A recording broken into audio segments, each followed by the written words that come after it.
how to be a little bit more evasive in the neutral, teaching him about hotspots and about option management, telling him like, hey, you know, what can I improve on? I'm like, okay, check this out. Let's see, and I told him like, the best thing you can do sometimes is nothing. So let's see if he employs that against a character that really doesn't let you make a lot of mistakes. And I have played Raph in this matchup a lot. Oh, that's good. That'll come in handy. Is that down tilt? Oh, that's smart. Just smash. If you go up early, that's just free for Steve. Why would you bother going for like a down tilt there when you can just get the kill? Yeah, I think Raph was waiting for the down tilt because it's like the, you know, on paper, the easiest thing to do. Oh my goodness. And I see Raph. There we go. Finds his approach finally. At this point, Steve doesn't have any good weight, but not getting anything off it. Oh my God. You have to pressure Steve off stage. That was some rough DI, but it worked. Yeah, the main thing there was you didn't have any iron to get back, and Raph saw that and decided to pressure it. That's why they went for the block recovery? Yeah. Okay. Because you get a little bit stalled, and that gives you a second to figure out what you're going to do next. Oh, put him into the TNT. Man, okay, so let's see. How long is that? Like 5 seconds? That's a good question. All right, Steve Main, how long is the TNT last? I'm not even Steve Main. I'm a Steve Player. All right, Steve Player, how long is the TNT last? I don't know. I don't ever really pay attention to how long. That was good. Oh, yeah, because it's either like you had a... Because Falcon's too tall, I think, to drop shield there and get out of it. It's not that he's... Yeah, you get hit by the actual pickaxe hitbox there. Yeah, so you have to hit him in between the hits. I did tell also when I was after I played Raph, I think it was Friday. I told him you use way too many B buttons. Falcon, Falcon does not have good B buttons really. That was a good call out. Oh, I just realized he's playing against Steve on his birthday. I know, on my birthday. Really, Jen? This is what we're doing today? We should ban Steve on birthdays. All birthdays. All birthdays. Ban Steve. Oh, goodness. And back into the frying pan with that air dodge. And he just can't seem to get out of the way. Falcon kicks his way through the magma, though. Theoretically, on paper, you could Falcon punch. Do you have enough missed time? up smash. You do, but if you, the problem is actually getting there. I don't know. Falcon, you might as well, if you can do that, you might as well just charge a forward smash in his face. Yeah, they're about the same. Yeah, but Falcon punch, you know. Yeah, that does do more mental damage, but we obviously can't see the mental percent. These recoveries are getting eaten up by the pickaxes here. Oh yeah, you're going high most of the time, and that's easily reactable. As silly as it sounds, sometimes going low and letting yourself eat the down tilt is going to be the better option. Maybe the into the stage backwards recovery might work. Potentially. It's not an easy recovery no matter what because Falcon sticks his arm up in the way, which is just really easy for a character like Steve to abuse. There it is. Also, I'd like this quick shout out to Tully's shirt. Also, quick shout out to Raph using a better character. Oh yeah, this is a character he's been working on for a while in a matchup that him and me have talked about. I think this is a, believe it or not, Steve losing matchup. Because you don't have to interact. You don't have to interact. You have tools to actually deal with like blocks and stuff. Yeah. And getting materials during this time is really There's hard. always an arm in the way. There's always an arm. Yeah, I feel like Steve is such a good character because he completely dictates the pace of the matchup in most matchups. He completely dictates the pace. Because you don't want him to get a bunch of resources, right? So you approach, and there's a wall in the way. So you approach on his terms, and it's really hard to get around. But Min can pressure that from a very safe distance. Yeah, and also, can you kick that? You can reflect that. I was about to say, can you just kick it back up to him? I bet that looks hilarious. I'll say Tully's been really good and consistent with hitting these tech situations. Except for that one, because he expected him to tech. Cool. Ooh, nice little laser there, actually. I do like how they fall with the laser. It reminds me of Zapple. Oh my god. And I think, honestly, don't quote me on this, I think Min is heavier than Falcon. No, they're the same weight. Okay, I was about to say, they're around the same area. They're exactly the same weight. Yeah, which is hilarious. So he's not even losing out on any survivability. And he's got a much better recovery this time around, too. It depends. Like, less exploitable on the certain angles, you know. He's not going to be sticking up his hand up anymore. Yeah, there's also, realistically, if Steve goes out there and jabs you in the air. Yeah, or down smashes you. Down smash, down tilt. Ooh, that looked like one... That was a slick little... It looked like a get-up attack almost. Oh, I forgot the crafting That is table one. stops the arm. I think it's, yeah, it's like the one thing you really have to watch out for as a mid player. Not that it's hard to destroy. Yeah, not that it's hard to destroy the crafting table with a couple arm swings, but The fact that it blocks it off. yeah, is- it can get in the way of something you really need to hit. Nice. That's definitely going to take it. So, definitely looking better. Oh yeah, definitely. This time when he presses B, it's just another A move, so it kind of works out. Yeah. And that's Wow, 70%. that was such a good string there. He hasn't missed a grab yet, actually, which is pretty good considering the frame data involved. Yeah, he's been rather smart with these timings of the grabs. Yeah, he's mixing it up pretty well. All right. Ooh, but the landings are still getting caught hard. That's what I mean. And she can't. She has to reel in on that. She can't like Belmont swing around. Yes and no. I mean, if you went down, the only reason why that got sweet spot on it was because he was still close enough. Steve was still on it. Yeah, and if he just went down and didn't reel in, it would have probably gotten sour spot. Yeah. So- Granted, he didn't have a jump either, so he was Yeah, that was the probably main he was issue. probably messed up That regardless. stopped. No, he threw the No. wrong arm. It was Power Dragon, so I don't blame him for thinking that would kill. That was up it. smash. That was up smash. That was another strong arm, but Wait, that- right there. Oh my god. yeah, he's rolling a lot, and Tully's calling him out for it. Yeah, he's playing a little scared. Finally gets the up smash. There it is. Tully's getting way too cocky. Okay, but this is where he was at before, and then he got a 70% combo. So let's see. I like the was it a recovery stall there? The early up B, even though it wouldn't have hit the ledge. Just a recovery stall. Yeah. Ah. Granted, you're playing a much slower character than Falcon, who gets. Oh, what do you do here? Wait, you didn't you can activate get up the- attack, right? Yeah, you can get up attack, but it didn't. There wasn't a pressure plate there, so it didn't Yeah. matter. Hey, look. That is damage on the board. Whoa! I kind of like that he went for the combo off. Wait. Bit. Okay, you're fine. Here comes dash attack. Oh, I was thinking either dash attack or back air. Pretty good Steve burst options for. Oh, so what you can also do in this matchup with the Stick a laser in it. with the wait, hold on. This is important. Whoa! Okay, that's funny. It's like a Mario thing. The Nice down down smash. Okay, he read low. That's That so. should be That it. should be it.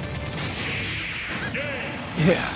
Well, That's unfortunate. I think he always has to keep an arm in reserve to smack the loose minecart away. Yeah. You like throw a ram out to hit Steve or whatever, and then keep the dragon in reserve so you can smack. You don't want to, He was basically using minecart as a projectile to go through the arms.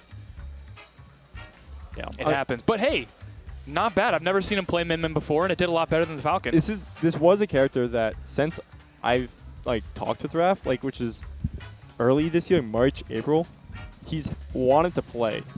It's just Min Min is surprisingly hard to play if you're not used to the game. Or rather, if you are a Smash player, Yeah, because she does not play like Smash. She doesn't play like Smash. Yeah. And that's something that I will always give Min Min players credit for is if you have fundies and can play multiple characters that aren't Min Min, you're really good at the game. You have to be, because that character does not follow the same rules. And to be able to use multiple characters and play Min Min too as one of them, that's I feel like the FGC people, when they come over, Min Min makes sense to them because it's button equals limb, which a lot of them know. It's like, oh, this is just left and right punch. Got it. And then, you do the down and up for leg moves. All right, that makes sense. YEETUS? YEETUS, I believe, is from... They're traveling here today, I think. Yes, I know they're out of state. I saw it earlier. St. Louis? St. Yeah, Louis, right? St. Louis. Shout out to the St. Louis people. That's actually it's actually a group I know decently well. I know some of them. Shout out to Luma and Paulo Kage, of course. Yeah, shout out to Apollo Kage for sure, holding down the snake meta, as it were. Oh yeah, of course, winning DreamHack this past week, qualifying for Panda Cup, and making a ton of money. 'Cause I think there was like a 10K, 20K pop bonus for that tournament, which is kind of a lot of money. I actually don't know who YEETUS plays, though. That's the thing. I believe it's Roy. Oh, cool.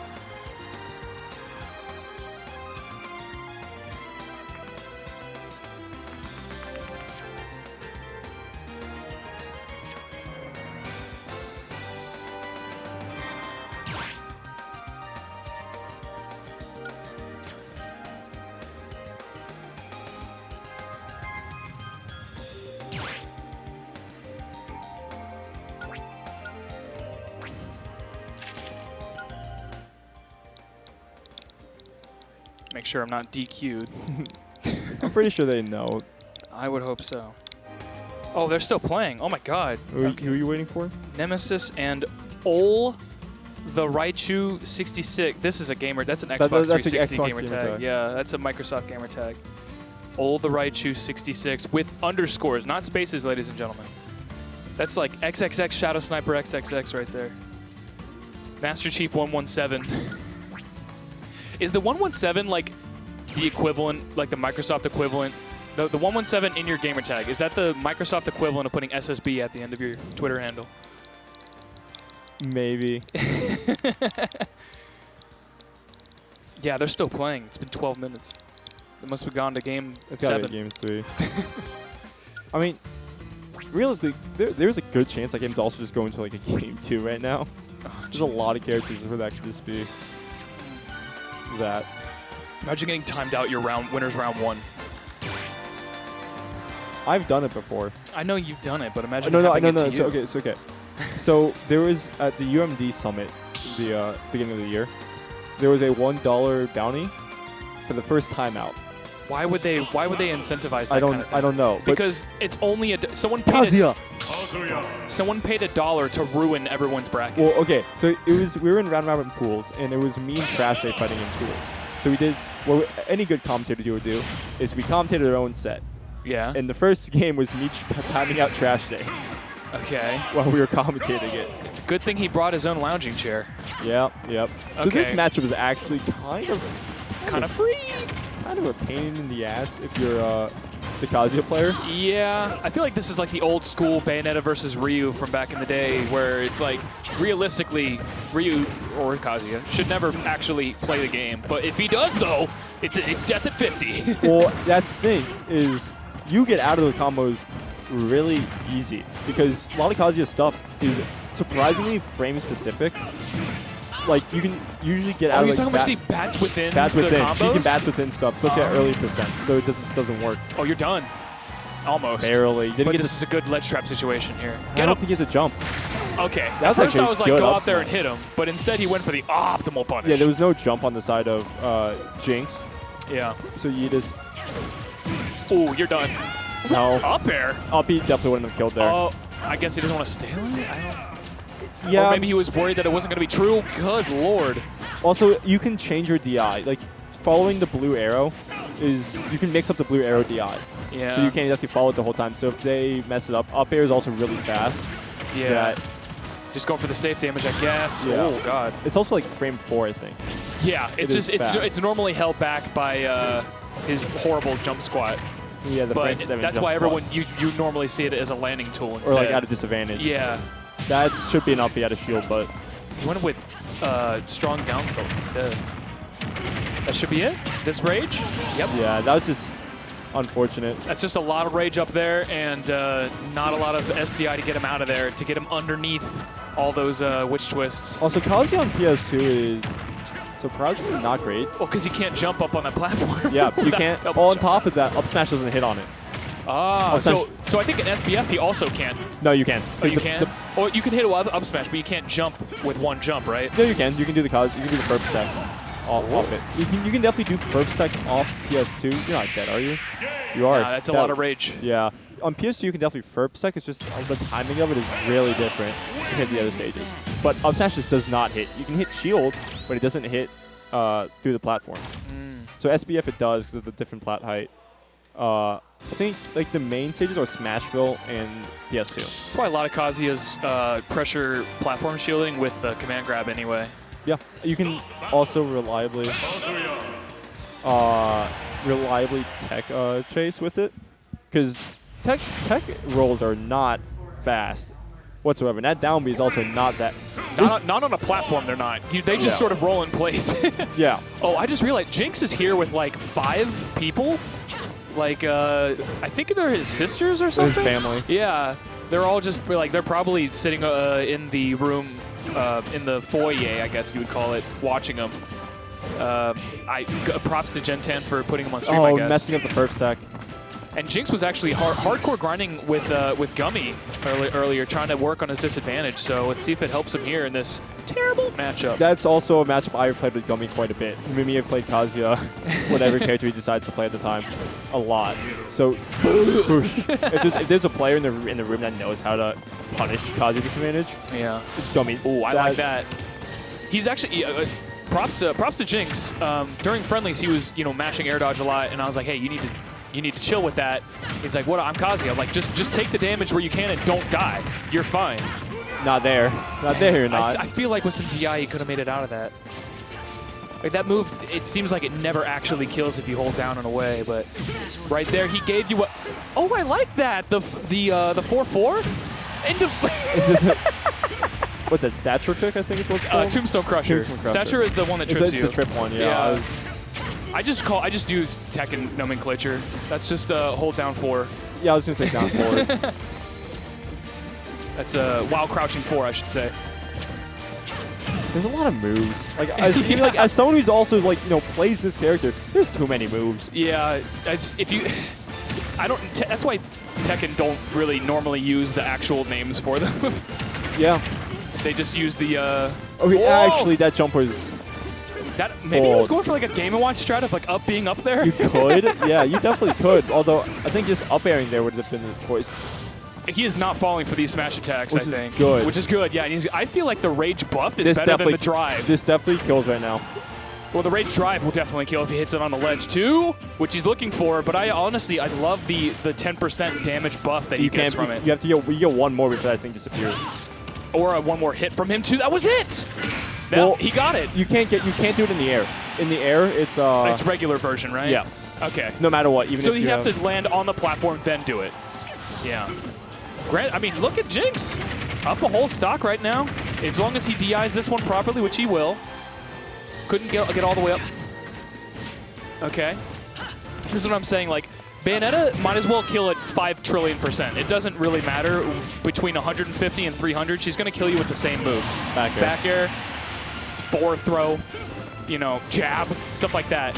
She doesn't have any, it's really just, I'm going to get you up to where those moves kill, and then past that point, she's just fishing for them. Yeah. Ooh, that's a rough tech roll. Yikes. But a good DI to get out of that combo. Especially with no rage on Bayonetta's part. Get these trades, baby. Get these trades. And I love the twin piston to beat out. He did that with the up 4-4 too, or rather the down 4-4 to beat out the Bats Within. And this is a lot of rolling. Just gonna let it. Just do it. That was all. What? There was a solid 3 seconds of silence, and he was just like, it was like the Blue Lobster jump scare.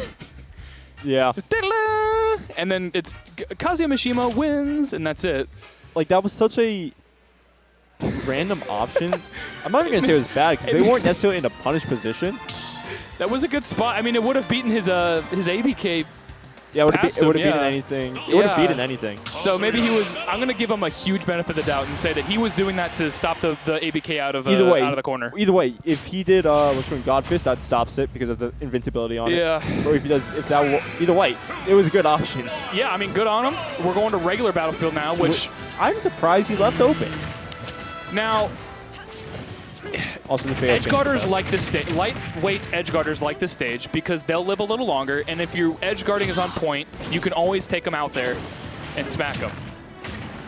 Edge guarding kills regardless of what stage you're on, so maybe he's putting a lot of faith that he's going to edge guard this Kazuya here. Yeah. So far, so good. 90 damage here. I mean, also on this stage for Kazuya, camping the top plat is optimal. It's really hard for him to get up there. The side plats are very slightly different in terms of the height, so your first techs get a little bit messed up. He's going to have to scout out these witch times to get a good punish up there. Yeah, this is just the matchup. Like, the stage and the matchup, which is why I'm most surprised he left it open. I'm trying to think of what he would ban and otherwise. As long as he keeps that rage drive. Okay, I have to go. Can I? Okay, never mind. I gotta finish this. All right.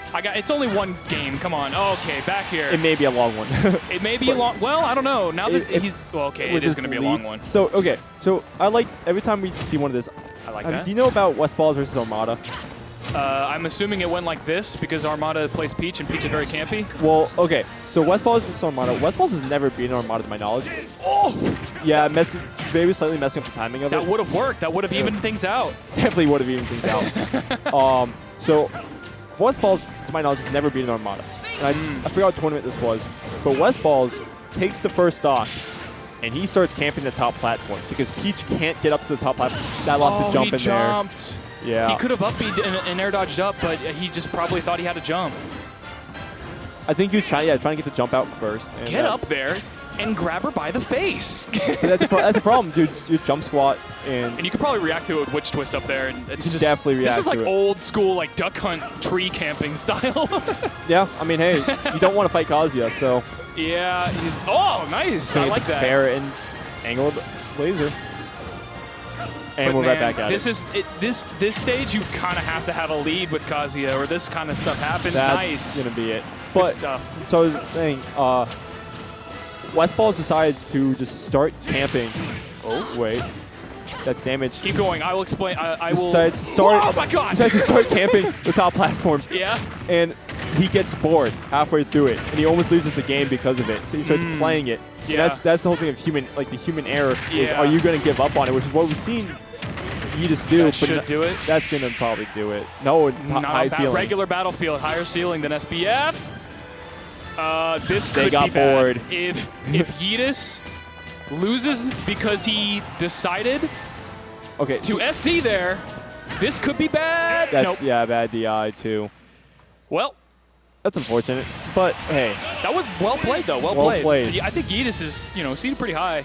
It's winner's round 1, so obviously he's high versus low seed. Yeah, I mean, he obviously seemed comfortable, and the battlefield pick was definitely intentional. He knew what he had to do. Yeah, he was like, "Oh, you left this open, bro." I'll bet. Yeah, that's. I really want to know what he banned. What Jinx banned. I don't know. He probably doesn't have a lot of matchup experience in there, but I have to play on Station 4 now.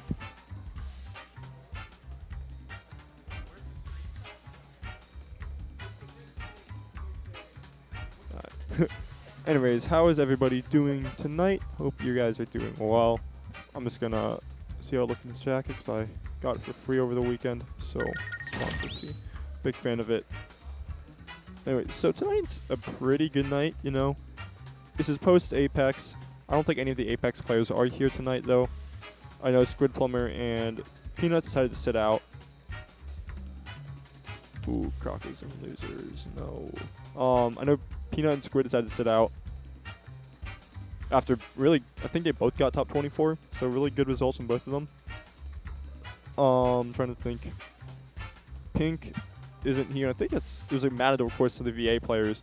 As for like the big name ones, that's all for those guys. OTG versus. Is that what he's going by now these days?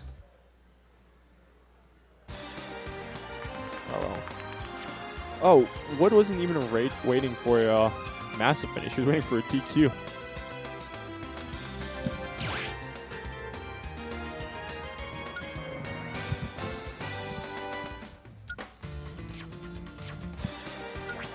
Hey, you missed it. We just had a Kazuya on stream. Darn. It was saw him lose. Yeah. I came up and saw a fellow was he went to the learner side of the bracket. The bracket of alternate success? Yeah, the bracket of alternative success. I love that joint. What's up, people? Hope you guys are doing all right. It's Gresh. Hope you guys are doing good. Another Tuesday. The last one before Thanksgiving. Yeah, last one for Thanksgiving. Is Xanadu closed next week? Yeah, we'll close. I think it's closed till next Tuesday. All right, bet. The Tuesday afterward. Yeah. Oh, actually, hold on. Is it? Because it's. Let me check. Thanksgiving is this Thursday. This Thursday. So I'm guessing it'll be closed on Friday. Yeah, it's closed Friday. There won't be any FGC on Thursday, and there won't be any grind on Friday. It opens presumably. back up the 29th, which I think is so that'll be next Tuesday. Next Tuesday. Yeah. Okay. Yeah. All right. Cool. So they actually posted it on the Xanadu Games Twitter account, which you can follow if you want to keep up to date with all the happenings in the region, or if you're interested in coming down yourself, because they also, like, in addition to announcing like special events such as like at like you know the closings of Thanksgiving. They also come out with like every month there's homecoming. Oh, the homecoming events. Yeah, monthly events. Also, they got if you're into fighting into traditional fighting games, there's Bread and Butter monthly, which also just happened recently. Yeah, they did the last one this weekend. Yeah. There's also Melee has those Xanadu Legends events, which as I feel like each Xanadu Legends event has gotten hit by the bad luck. Like, I don't think any of their invited players have been able to make it. Yeah, sometimes it'll be like coinciding with a like because there's so many tournaments Or out now. Smash 4 no, what is this? This is a Falco Ditto. This is a Falco Ditto from way back. I don't know. Now I don't know about like from way back in terms of the guy on the left, but guy on the right is definitely Osiris, who is from way back. From way back. Real ones remember he was the second seed at the well, not second seed, but he was the first seed in this pool at the Arcadian in 2019.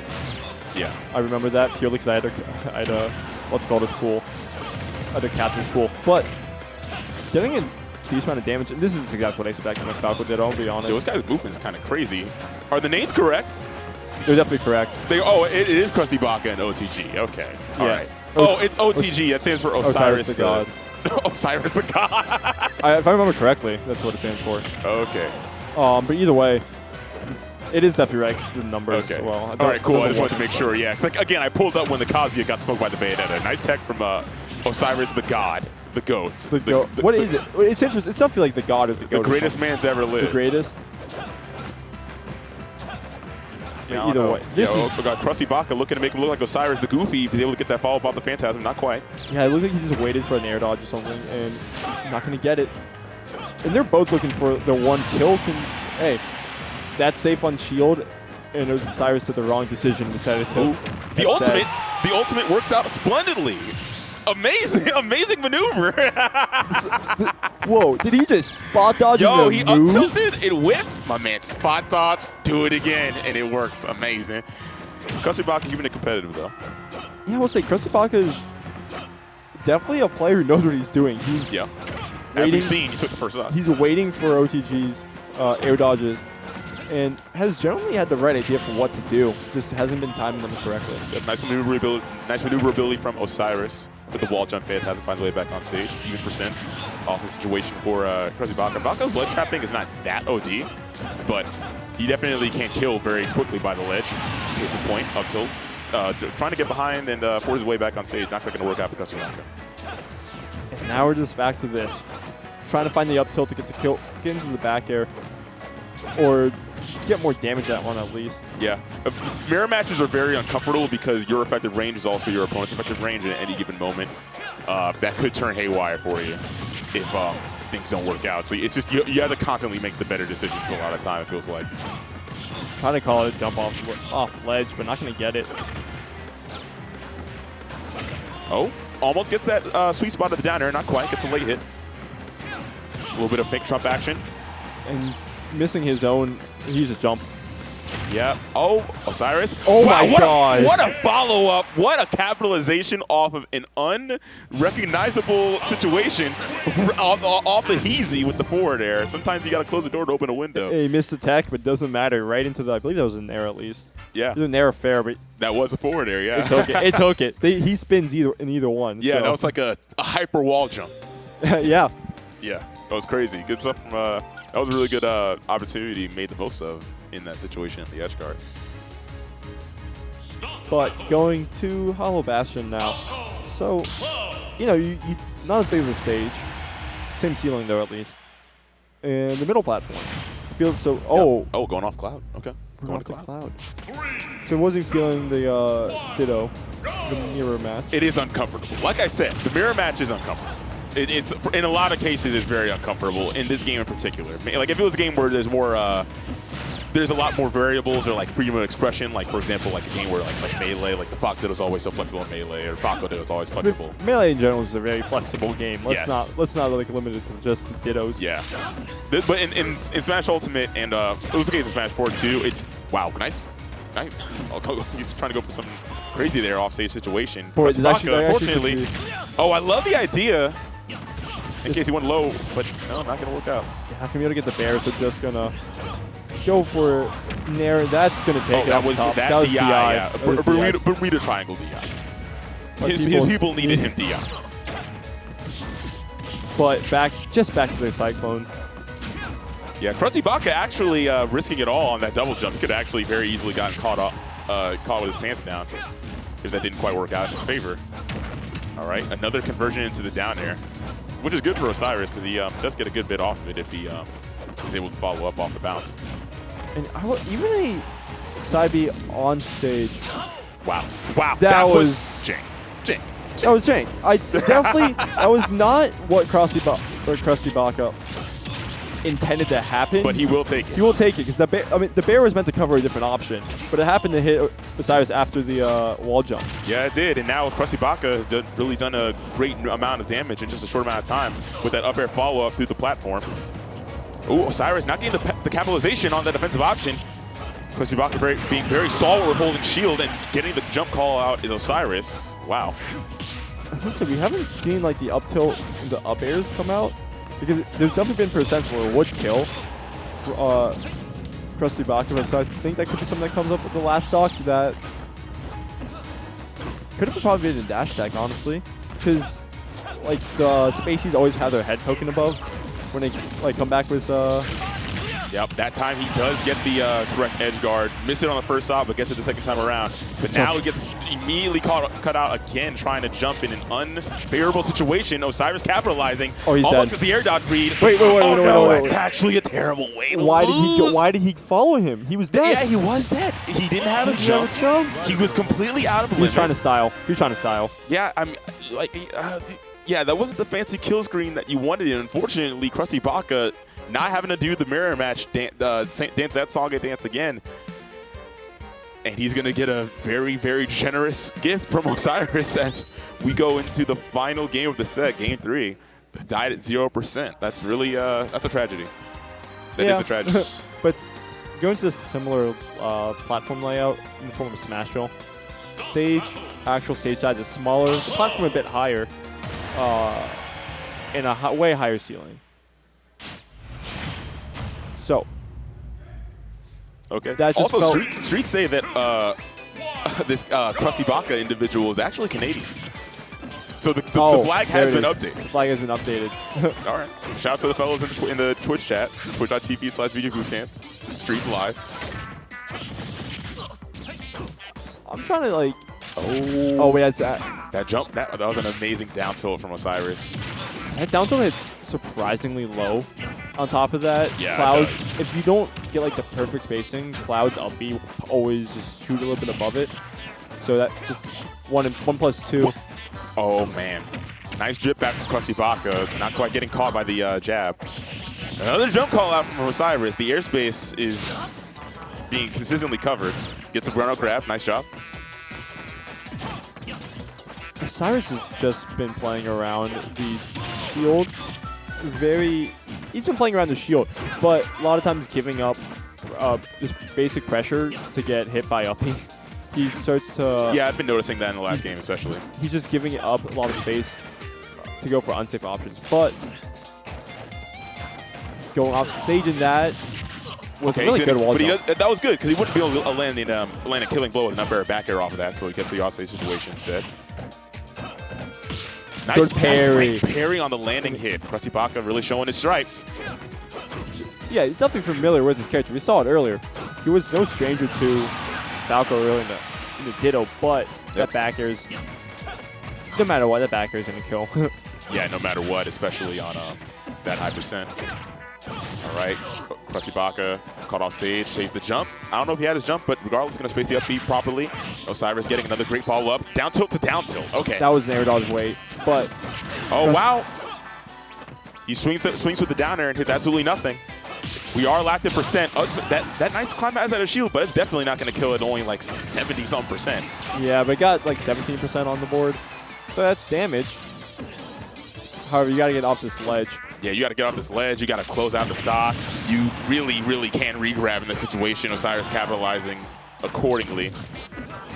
And now you're 2 stocks down against a character like Falco who only needs 1 touch to make the most out of, just to turn to a huge damage situation, just like we're seeing here. Down air, down air. Yo, the curb stopped. Oh, Osiris with another charity stock. I think I'm not sure what he was going for, but he was trying to shoots a laser out. But yeah, once again, fell into a little bit of end lag. Either didn't have an extra jump like he thought he did. Yeah, Osiris did. Did give up the game on that last one, and hopefully we'll not see that again, because that would be a terrible way to lose the set. All right, gets the run out cross slash for good damage. We'll see. All right, now actually getting the parry. CrustyBaka might be awake now. Yeah, definitely in a position to still take another stock at least. Yep. However, has to get. Oh, you went out far. That's dead. That was unfortunate because he misspaced the great capitalization from Osiris. He misspaced the climb hazard, meaning to do the second one, but he was too far away. Didn't want to let it rip on the second one because it would have been an SD, and that's just a checkmate in his own. As he's a victim of his own circumstance. Yeah. A victim of the circumstances that he created for himself. A tragedy. Did you enter today? Oh, okay, you're just getting some water. Okay, cool. All right. Well, unfortunate for CrustyBaka, but unfortunate for Osiris. That would have been a dastardly way to lose. That would have been a dastardly way to lose. Fella really gave up the stock at 0%, but made it work as if it never happened. Just run it forward. Just keep running. Just run it back. Go to game 3. Make it happen. So he's going to proceed in the bracket. I'm going to go ahead and check out that bracket. See what's coming up next. It looks like it's going to be GUMMY versus Stitch. I don't know who Stitch is. You familiar with Stitch? No, I do know they beat Croco, who is a West Virginia Wii Fit. I believe he is 9 under PR. But he upset Croco, and that's all I know about them. Okay. Or they upset Croco, and that's all I know. Yo, quick question. I'm sure you heard this before because you mentioned Wii Fit, and it's like, oh yeah, Nick plays Wii Fit. Yeah. Do you ever exercise or anything like that? I've been lacking, but I do from time to time. Okay, cool. You know, there have been a few times because Pink Fresh. There have been times where he goes to a gym nearby. Yeah. After bracket, I've gone with him twice actually. How does that go? I just lift, and he's just going straight cardio. Fellow be walking, fellow be making his heart stronger. That fellow is trying to increase his longevity, which is good for him. Yeah. I just asked that out of curiosity. I was a sports kid growing up, so it's kind of in my blood, but with quarantine and everything, kind of took a little bit. Oh yeah, especially quarantine. Yeah. The cool thing about quarantine is that even if at first I was really upset because, oh man, I can't go to the gym anymore. That was the biggest source of my tragedy because I couldn't go to the gym anymore. But then I started doing push-ups and stuff at home, and made it work. So that was nice. Figuring out different workouts and stuff like that, and also. It's like you can't go if you don't have a treadmill. It's like, oh, I can't treadmill anymore. But really, I just did jumping jacks, and that was fine. Jumping jacks, dope cardio. Yeah, I was I played a lot of basketball. Like I just shot a lot of baskets. Fellow was a baller. Okay. I mean, it's because I had a basketball hoop right outside my driveway, so I just shot a lot of baskets to just get some stress out. But okay, Stitch is a Doc player. Dr. Mario. Doc is dope. Doc is extremely dope. And he's also underrated. Did you see the D-Doc this weekend? No. The Quandale Dingleton? Yeah. Dr. Mario? He didn't take a stock with his Steve or Roy versus DeBuzz, and he took 2 with Doc. Doc. Again, DeBuzz playing like mid-mid.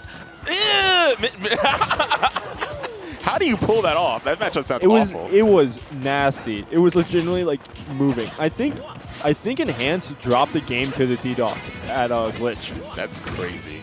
But yeah, Stitch, bro, GUMMY might just drop a game to the Stitch Doc. If he has, unless he's able to get it together. That was risky to try to even potentially. No, he air dodged. That was definitely 60%. There's a little bit of sus to the eye, plus the air dodge in the blast zone. Also, the jump was burned, so Doc wouldn't even be able to cover it regardless. That was rough. All right, well, Stitch, despite getting a really strong footing at the beginning, very quickly had it snatched away as a result of the red win button. Yeah. Although this is one like overextension from Gummy, because that up B out of shield would definitely take a stock on the right side of the stage. Back hit Bear would definitely take it if you get the sweet spot of it. Up air could do it. Yeah, could get that leg drop potentially by the ledge off. Like those good. Like an interesting thing about Dr. Mario. I went to school in Wisconsin and during my time in college, undergrad, and one of my shout outs to the homie Fonz, my goat. Oh, I know you're talking about. Yeah, he was really good Mario in Smash 4, really good dot player in this game. He actually, wow, great job on the air dodge read, Gummy. But he was a really good dot player. He actually beat Raito around the time the game first came out. And something he told me is that I wouldn't be PR'd if people didn't jump into my back air. If people just didn't jump into my back air, I would not win the games. And that's honestly the case that we're seeing here. Stitch really had a difficult time closing out that stock, despite Dr. Mario having supposedly really strong kill power. I think the main thing we're seeing from Gummy playing those platforms. He knows that Doc can't really do anything when he's on a platform. So he's taking full advantage of the jumps in between and gunning, as well as Nair existing for Joker. Actually, that's, yeah. I don't know if that was, I feel like that was intended to be a tornado. Definitely was. That cape definitely would not have done anything other than lead to the death, which we certainly saw. I think ideal recovery would be down B into jump into up B, because there was a decent amount of end lag if you mess up. Plus, Gummy, of course, had the Arsene up, so that counter would have destroyed the second try pulling it up that close to stage. Yeah. We'll see what Stitch is able to do. They're going to bring it to a counter pick. Not sure what the stage is going to be, but they'll have their plan accordingly. It's going to be Hollow Bastion, actually. This stage is actually no, Nick District. I think you would know this. Are the blast zones here smaller or bigger than Smashville? Bigger than Smashville. Bigger than Smashville? It's the same as FD, like the exact same as FD. Okay. The only thing that's different on this stage is the fact that there's a platform. All right. Because it's the same stage size, physical stage size as FD. But a platform that's shorter. A platform that's less long and also closer to the ground. Got it. So I was asking about this because Dr. Mario, depending on his kill power is very he realistically Gummy could die right now by the ledge. Yeah. But it will be lower on a stage like this. We'll see if Sid's able to pull it off, because right now kind of looking like the Gummy show once again, unless again jumps into the back air. Lord Fonz, again, like I said, Lord Fonz, if you jump into the back air, he will win. That's what the doctor wants. That's what the doctor ordered. Down air. That was not the worst idea to try to get the up air, because once again, the up air is strong in a sense. It sends it straight out. Yep. Stitch, they went for the tri-state twister. Not going to quite get that. Get it the second time. Toss. I love that back throw. Everybody loves that back throw. I love that Squirtle has it as well. Yeah, it is pretty goofy. There's some goofy throw animations. It's great. It's just a great game overall. Gonna go for the up throw. Doesn't have a jump. Gets the air dodge in. But not Gummy with a miss. Yeah, that should have just been a layup at that point. And this is damage. That was a pretty string. Definitely could have gotten another something way more off of it. But it doesn't matter. You got 57%. All right, nice job with the recovery there. Making it back barely. Yep, that Joker rainstorm nerf from way back put in big time work for Stitch there. Unfortunately, the fact that it even existed, just the old hitbox. Yeah, that joint was absolutely insane. Out smash. Oh, that's okay. Damage. The cape punish. That's damage. Yeah, it is damage. Gummy was still discombobulated, slid into the ledge there. Yeah, but if that pill hits, that is a free. Oh wow. Okay. They actually didn't get the clean hit of that up B, unfortunately. But it's normally a very potent option. That's a point 3. Yeah. That's a point 3 up B. It's a kill 3. Very potent. Ooh. Back air out shield. It's going to work out splendidly for him. We're just seeing right now Gummy actually slowly inching his way back into it, because Stitch's lead was pretty good. Oh, I like the idea to try and call out that jump, but not going to quite work out. Gummy with the great ledge roll coverage. Stitch mixing up the recovery, jumping high this time. Stitch right now having a very difficult time in trying to close the gap, it seems, in certain situations. Get the forward tilt punish, but now Arsene exists. That could have been an up B, but Yeah, GUMMY really not giving Stitch what they want with the that back air to cover the jump. But that time, unfortunately, what the doctor ordered is a jump. The doctor wants you to jump. And that bear coming out. I would say GUMMY is very consistent with his F smash callouts. He pulls them out at certain times, but he always manages to hit them, it feels like. Yep. Uh-oh, that's a jump caught. I love the idea from Stitch trying to go for the cave because that definitely would have been a difficult situation for GUMMY potentially. If GUMMY got that bear off stage, that was actually the stock. Oh, that's a jump caught. Stitch with the very clutch air dodge early. GUMMY commits when he goes off stage, which we've seen a few times, and that's costing him pretty much easy layups on Doc. Oh. Like how we were just talking about the sports you play and you're talking about layups.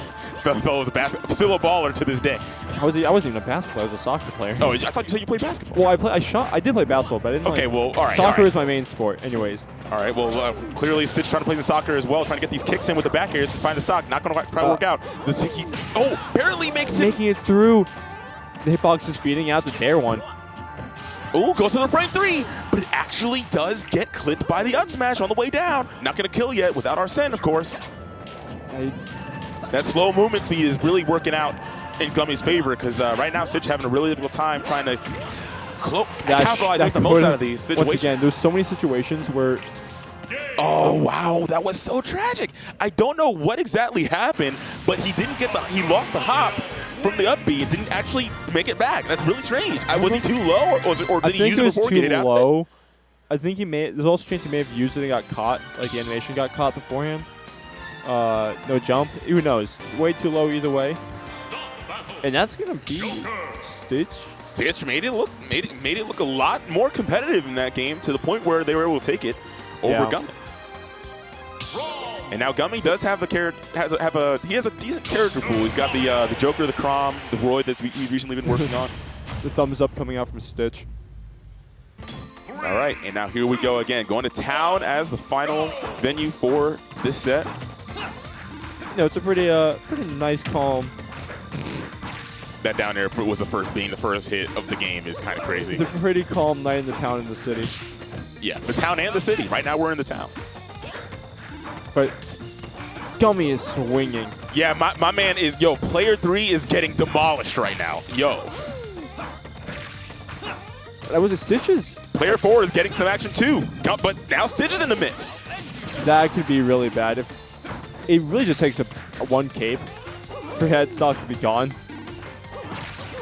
Especially because you don't grab ledge when you're facing backwards as Chrom. Yeah, on the up B, yes. Oh, Stitch not getting the reaction. And they did burn their jump. Oh, wow, GUMMY with the missed the layup, as we were talking before. GUMMY commits really early for his, a lot of his options. We saw the back airs committing really early as Chrom, and they're committing early to the, Oh man, that's a jab back. Oh no, does not get the back air, unfortunately, but still keeping it going, gets a juggle, continuing with the up air. Back air? Wow, both players just really not wanting to swing first on that one. They're so scared. Yeah, Stitch not really capitalizing on these GUMMY up Bs as much as they could. We saw, depending on the range at which you see it, you could definitely intercept at the very top before the spinning hitboxes come out, where you can eventually get spiked to your death. But again, it's a big risk. Maybe Stitch doesn't want to take that risk. Yeah. Not trusting the execution is definitely a big factor. I know this. I played side Atomic twice in recent tournaments, and I've so lost. Low. The shield is small, and all right, very, very, very patient game from GUMMY, playing very defensive, just holding shield to the point where it's actually not even covering Chrom's whole body anymore. But now GUMMY still very content to just hold the space that Chrom is able to keep between them with the disjoints. Oh, going for a roll read, but no, GUMMY still staying in place, getting a good amount of damage off that up B out of shield. That's definitely going to work out in his favor. So GUMMY has been very strong. That's it. That's the same thing I was talking to. And I like that Stitch went for the pill there, but it actually got canceled out by the spinning hits of that prop up. We're in MDVAs. There's a name for that. The Kyle. Oh. And we're just seeing more of Stitch trying to find.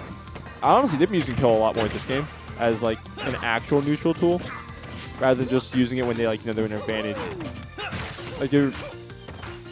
you know, it's legitimately a really good move. It's an extremely good move, yes. The angles it comes out at. Yeah, Doc can very easily like pill camp against a lot of characters. A lot more characters than you would expect. Oh. Stitch. Really get up into the jab, but trading luckily. Yeah, great idea from Stitch to go to the platform so they get their jump back. Had the idea. Up B to up air. That was a true combo. That was a true combo. Goes to the back. Oh, the stretcher platform working out in Gummy's favor.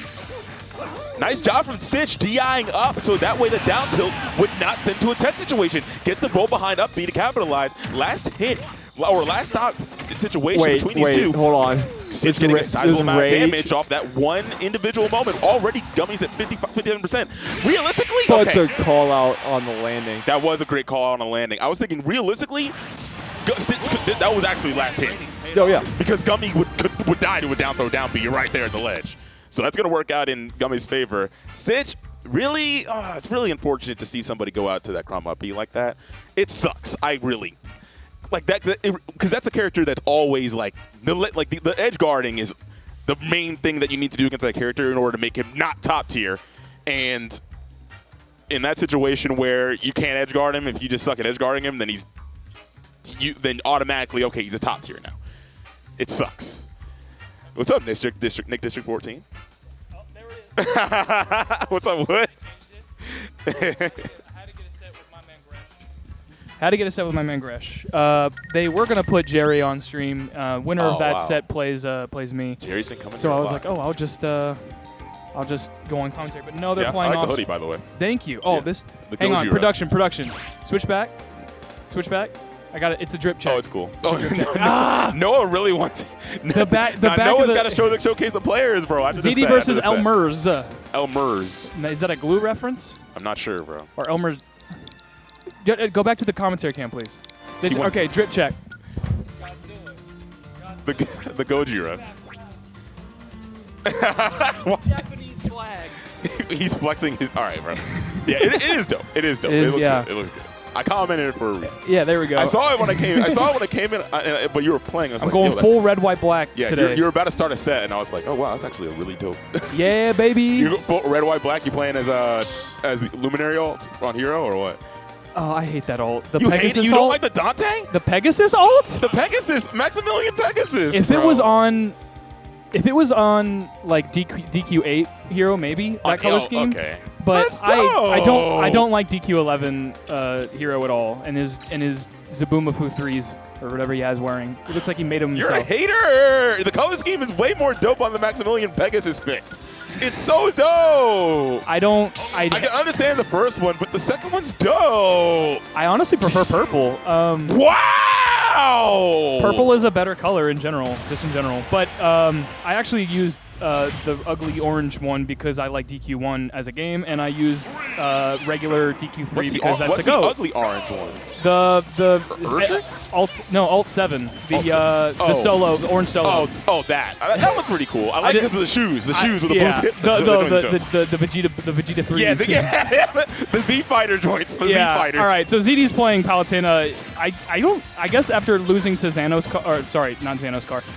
Car's Pichu, he's just not having this anymore. Yeah, this is Pichu is really, really historically annoying for Spaceys. It's always been whack. Even pre-patch Pichu was way worse. But even now, it's still a tragedy. Even Pikachu, historically, has been pretty whack for Fox. Even in melee and in the crap. Yeah, in the post, and even in the post melee games especially. Yeah. So I've never seen ZD's Palutena in my life though. I know he also has a pit, and with that pit would also do pretty good. But right now, Elmerz is he might be looking to put this Palutena away. Looking rather comfortable. Takes the ZD with a high recovery there, not working out in his favor. There it is.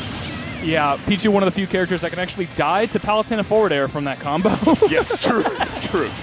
Extremely light. We know this. Yeah. This is well documented. And you're already at kill percent, yeah. Yep. Well, not already at kill percent, but you're going to put yourself at kill percent at the rate things are going. Okay. Even recovering puts this guy closer to kill percent. We're seeing rare ZD zoning in action here. Now he's got 3 lasers to fire. But still, Elmerz is staying on the aggression. That's why I like Pichu players, man. They go all aggression because camping makes you lose. Yes, camping does make you lose. So you just got to stay in the zone and get and just go to town. And I like that. It's like a oh wow, parry punish. Not quite getting the jab lock that would have been really good for Elmerz. Yeah, it looked like he was just running towards him, trying to get a body block thing set up. Ooh, I like that. Using the Thunder Jolt to like catch the It was a good idea, yeah, but that was a difficult situation that you don't want to end up in, getting trying to put too much pressure on the ledge, and then that leads to just getting you snatched out by Palutena and dying to that back throw. Back throw at 93 on PS2. This character is goofy. But it is getting him out of these. This lightweight is getting him out of these earlier combos at least, but at this point, even with the lightweight, ZD's still looking rather comfortable with holding the just going for situations where you're just going for stage control instead of combos, just modifying that instead of like that way you get that situation where they Elmerz is in a position where you have to avoid making mistakes as often, because otherwise that happens, and that's exactly what I'm talking about. If you just even if you don't get that much damage off of individual hits, as long as you get ledge trapping situations with Palutena, who is a really strong character in those ledge trapping juggle situations where you don't really have a lot of mobility in those situations where you have limited options to get out of it, it's really tricky to get around, and ZD's Palutena working out very splendidly for him. You're fighting a character with a great neutral with a character that kills itself when playing neutral. Yes. And it's really a race. It's always a race against time as Pichu, because character capitalizes very strongly. Yeah, until they reach like 160, and then it's just all no holds barred. And everything's going to kill anyway, so just do it. Yeah, exactly. Going to FD for the counter pick. I do like this for Pichu because of the fact that you just get that Pokemon. You get that Thunder Jolt usage very freely on the stage of the platform. Yeah, you can like double up on them here without the platforms getting in the way. And Palutena not really known for her huge side-to-side combo game anyway, besides Nair's, which I don't even think. Do they even work on Pichu? We got one. No, they don't really. Forward airs. You have to do triple forward air? Yeah, are you holding in? actually DI'd in there. I was about to say, are you DIing in those? I feel like he could have DI'd the first one out, but who? Yeah, those had to be fake. That down tilt to back air is definitely not fake. That's like he's been getting that a lot. Those confirms in by the ledge. It seems quite easy to two-frame Pichu because agility does not have. It doesn't have a hitbox like quick attack, so. And also, that's a big head. Like, there's just a colossal cranium. Ever since the nerf, hitbox of Pichu is actually bigger than Pikachu's. Oh, that might do it? No. That move is pretty strong to the ledge, and I like that idea. On that one. Yeah, I think that's another advantage of Pichu is that since you're short, I'm pretty sure that would actually maybe it might two-frame Palutena depending on the spacing. It looked like, yeah, because I mean ZD came above the ledge, which is that wasn't a two-frame necessarily. That was just ZD going high. But even if he did go to the ledge, it did seem to tickle him earlier on with at least one of the hits. But I like that. Yeah, wait. Elmerz mix up the timing there, so that way he didn't get fall picked into that down tilt once again. Yeah, at this percent, down tilt to back air probably going to do it. Oh, I like that. Fade away so you don't get back thrown again. Smart. Nice chase Chases him down with the grab. What? Oh, no. A little bit of accidental footstool, but it's going to work out in ZD's favor. The meta changer. Gimmer predicted it. All right. ZD's going to bite the bullet first on that double tilt situation, getting the grab. Elmerz with the agility right over and reclaim stage control to see if he can get something going. Offstage situation for him. Goes for the Thunder. He went for something big there. Yeah, I think he was maybe trying to call out a double jump from ZD. Didn't quite get that, and ZD's going to capitalize with the lag on that Thunder with a back air to close it out. And now here comes the situation. Oh, it tries to read the in air, the in DI again, but this time Elmerz DIing properly. Woo! Yep, nice job with Elmerz. Patience on the ledge there to jump above and do explosive play. I'm thinking Elmerz is probably going to look for either this ledge trap or the grab into the Thunder. Oh, wow. ZD still holding on to the ledge. Into the Thunder? No, just going for the forward throw. Yeah, I think he knows for a fact that it's a DI mix, and you might just waste valuable percent if that Thunder thundering whips. yourself as Pichu is like a solid 9% on you. Oh, you're done. That was a perfect anti-air with the up tilt. It's going to work out brilliantly against any of the mediocre range options because of that disjoint. That's going to work out really splendidly for ZD. Takes it with a clean 2-0. With the Palutena. Palutena. Yeah. Of all characters.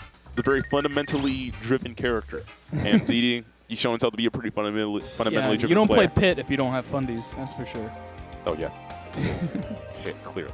Oh, I'm on stream after Jerry and Wilsonator I think he plays Pit, but like, it's funny how you said like you went to like, oh yeah, you don't play Pit. And he plays Fox and Wolf. Those are pretty fun, these characters. Okay, sure. They're pretty fun. They are. In terms of top tiers, they are. I think Wolf epitomizes everything that is Smash Ultimate, for better and worse. Next on stream, I'm looking at it. They called Seagull and Gummy. Yeah, so Seagull and I were tired of playing every week. So when the seeding check came along, we were like, hey, go check if we're playing again. And we were. So yeah, you're still waiting, it seems. They switched it up for us, so we didn't have to play each other. So now Seagull plays Gummy, and I play the winner of Jerry and Wilsonator. Yep, we'll see who that is, yeah. So we either it's the Joker bracket, whatever it is. A lot of Jokers, yeah. Yeah. Wilsonator's a Joker. Jerry is. Jerry's a Joker for sure, but and Gummy's a Joker. Yeah, so either way, we were going to play a Joker. Yeah, true. All right. Say it louder. Wolf was that guy? Wolf is not that guy. He's just a guy. He's just the guy. He's not that guy. He's just the guy. He is a guy. Like when you think of Smash Ultimate, chances are like if you think of a character that like is the most like quote unquote like. You know, like not. I don't want to say like. He's okay, a 9.5 out of 10 across the board. Yeah, he does everything like he's the jack of all trades. Yeah, he is the best all rounder in the game. That's he's for sure. He's the most well-rounded character. He's got the strong stuff. He's got the. He has no weaknesses. Yeah, he's got no weaknesses out of like a maybe scut recovery, and that's it. It's like a B- recovery. And he can't kill, quote unquote. That's it. That's so stupid. That is cat. That is so stupid. Yeah, we know that's a lie. We know that's a lie. All right, but Seagull going with the Diddy Kong. I don't blame him. Yeah, Diddy Kong versus Joker. I would say that it's a pretty good matchup for Diddy Kong.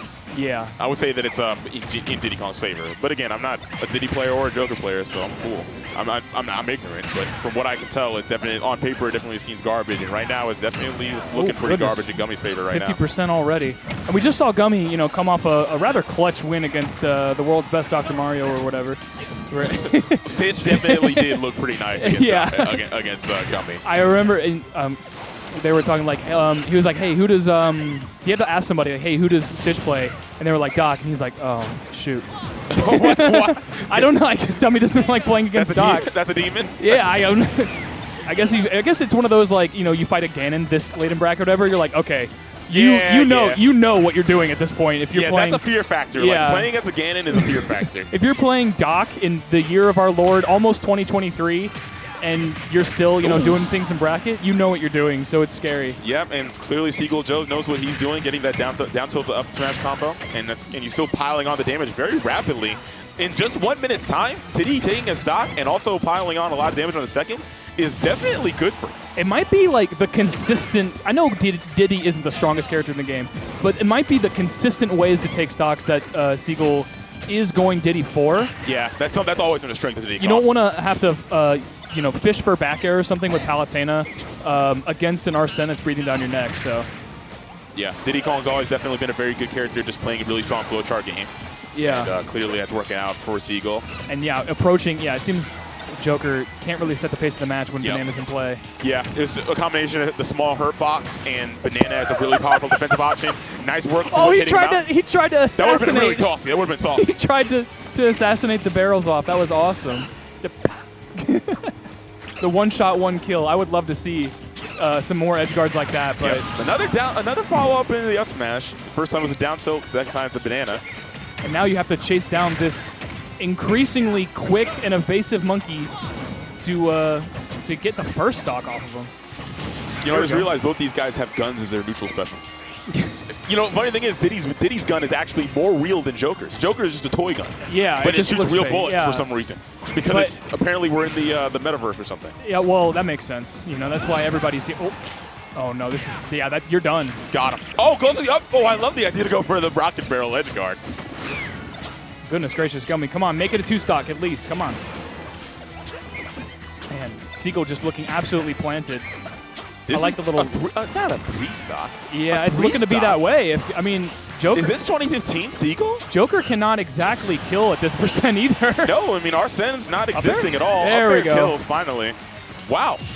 Now, Diddy is working out extravagantly well for Seagull. Yeah, and I feel like when you're this far down, it's kind of like when you're Lucario, like you need another stock to get another Arsene cycle out, because I just don't see this happening. You can maybe take the stock with this Arsene cycle, but how are you going to take the next one at 150? Oh my God! Are you serious? I love Gummy's. Okay, so in my head, I said it's. In my head, I saw Arsene come out, and I said it's even. Yeah, I don't want it to. I don't want that Whoa! to be true. But Oh, Gummy the might Arsene ran out just in time. Yeah, that was actually extremely lucky for Seagull because he was frames away from dying to an Arsene back air. But Okay. there's the back. The nice job with the banana into forward tilt, closing it out. Gummy played his heart out that last stock. Yeah, he did. He tried to turn on those afterburners. Absolutely. He ran out of gas a little bit. It was a little too late, but I mean that's looking good for game 2. If he can keep that kind of momentum. Yeah, You this know. is very much an old school versus new school matchup. Seagull's been around. He's been in the game for almost a really a hot minutes in the Maryland scene. But Gummy, more than half of the people in the chat's age. yeah, he's been around for a minute, and like this is my first time seeing him with facial hair. So this is really like new. This is old school. Granted, there was masks, so maybe he had it underneath. Maybe he didn't. He didn't. Oh my he goodness. didn't. This is new. This is a new addition to I the prefer this. repertoire. I prefer this. Yeah. Also, he looks like who's is the guy from Scrubs? Zach something. A little bit of a Michael Cera type of vibe. Well, He's always had that. yeah, He's always had that. someone in the chat, tell me who was the main character in Scrubs? Zach something with a C. I didn't watch that show. Zach bro. Braff? I don't know, something like that. Yeah, but hey, Gummy's trying to make it work. But so far, this that angel drop is crazy. He's gonna have to make this arc send count because right now it's getting beaten out of him. Yeah, he's like that is that is something that TK has said when he that is never a good feeling when you get your ass kicked and that leads to you getting Arsene. That's like the helping hand Arsene. Like, Yeah, like hey, bro, yo, you need assistance. hey, what is going on here? Yeah, that's the journalist mode, Arsene. Journalist mode. Excuse me. What? Is that true? Whoa, Whoa, for the fan. you get bros for the fan? Yeah, you go, big guy. So, Oh, okay. But now it's so right now Gummy's definitely brought back into this, even without the Arsene being that much of a factor. yeah, I like that Gummy is now slowing. Now that as soon as he gets the stage control, he slows it way down. My man is shanking him. Bro, that pocket shank is working out really well for Gummy with those forward tilts. His spacing is definitely working out very great. Playing a more grounded game is definitely more effective as opposed to jumping in and getting punished. And right now, I mean, as long as he can avoid the trademark Diddy setups or just Running into a drop kick. But he's going to have a second Arsene cycle, which is exactly what he needs right now to take the lead here. Yep. And it looks like, any moment now, Persona! Not going to quite capitalize just yet, but at the same time, Seagull's really got both players have to play extremely patient right now. I do like that Gummy is not like, oh, I've got Arsene, time for me to run in. Yeah, He's actually that's the fastest way to lose it and your life. Nice job with the forward there, and DI is a little bit suspect on that one. The rage combined is going to work out for I was about to say, that's a Gummy. strong-ass forward area regardless. So, nice. Getting all the damage he needs right now to get a nice lead, even if he loses the stock after this cycle is over. Squeezing every little bit out of this last remaining Arsene meter. And now that's, as the Rebellion gauge is empty, Gummy's chances are filling up for winning this game. The trip. Oh! Yep, Seagull utilizing that low hitbox, Gummy jumping over him and then getting caught with an up tilt as a result of that. Still 80%. That means this is important because this means that by the time Seagull gets him up to about even percents, Arsene's out. Oh wow, nice use of the banana pull in order to keep that situation going. A little bit of anti-air action. There's another ass-beating Arsene coming out. Actually. He didn't touch Seagull until Arsene was out. Seagull's punish game has definitely been looking really solid. Goes to the angel drop, doesn't quite get it. Yeah, Seagull really has been coming to his own in this. Wow, great forward smash to call out the neutral getup. I said before Seagull's done a really good job. I was saying that Seagull's been doing a really good job of just getting a lot of damage off individual openings. Only like 5 hits, really. 5 individual neutral wins and has Gummy at 111, but Gummy really putting the exclamation point on ending that stock. I love the poking game coming out from Gummy. I see him do a whole lot of run-up jab ones like he's playing hero or something. Oh wow, nice job. I like that. I love that option. Yeah. Mashing a lot and then shielding in case they want to get up attack. That's a great option. Whoa. Gummy here dodging away. That should do it. Oh wow, DIing in on the down tilt, but that DI is going to save him as we go on that. Oh my goodness. The back air, second one does close it out.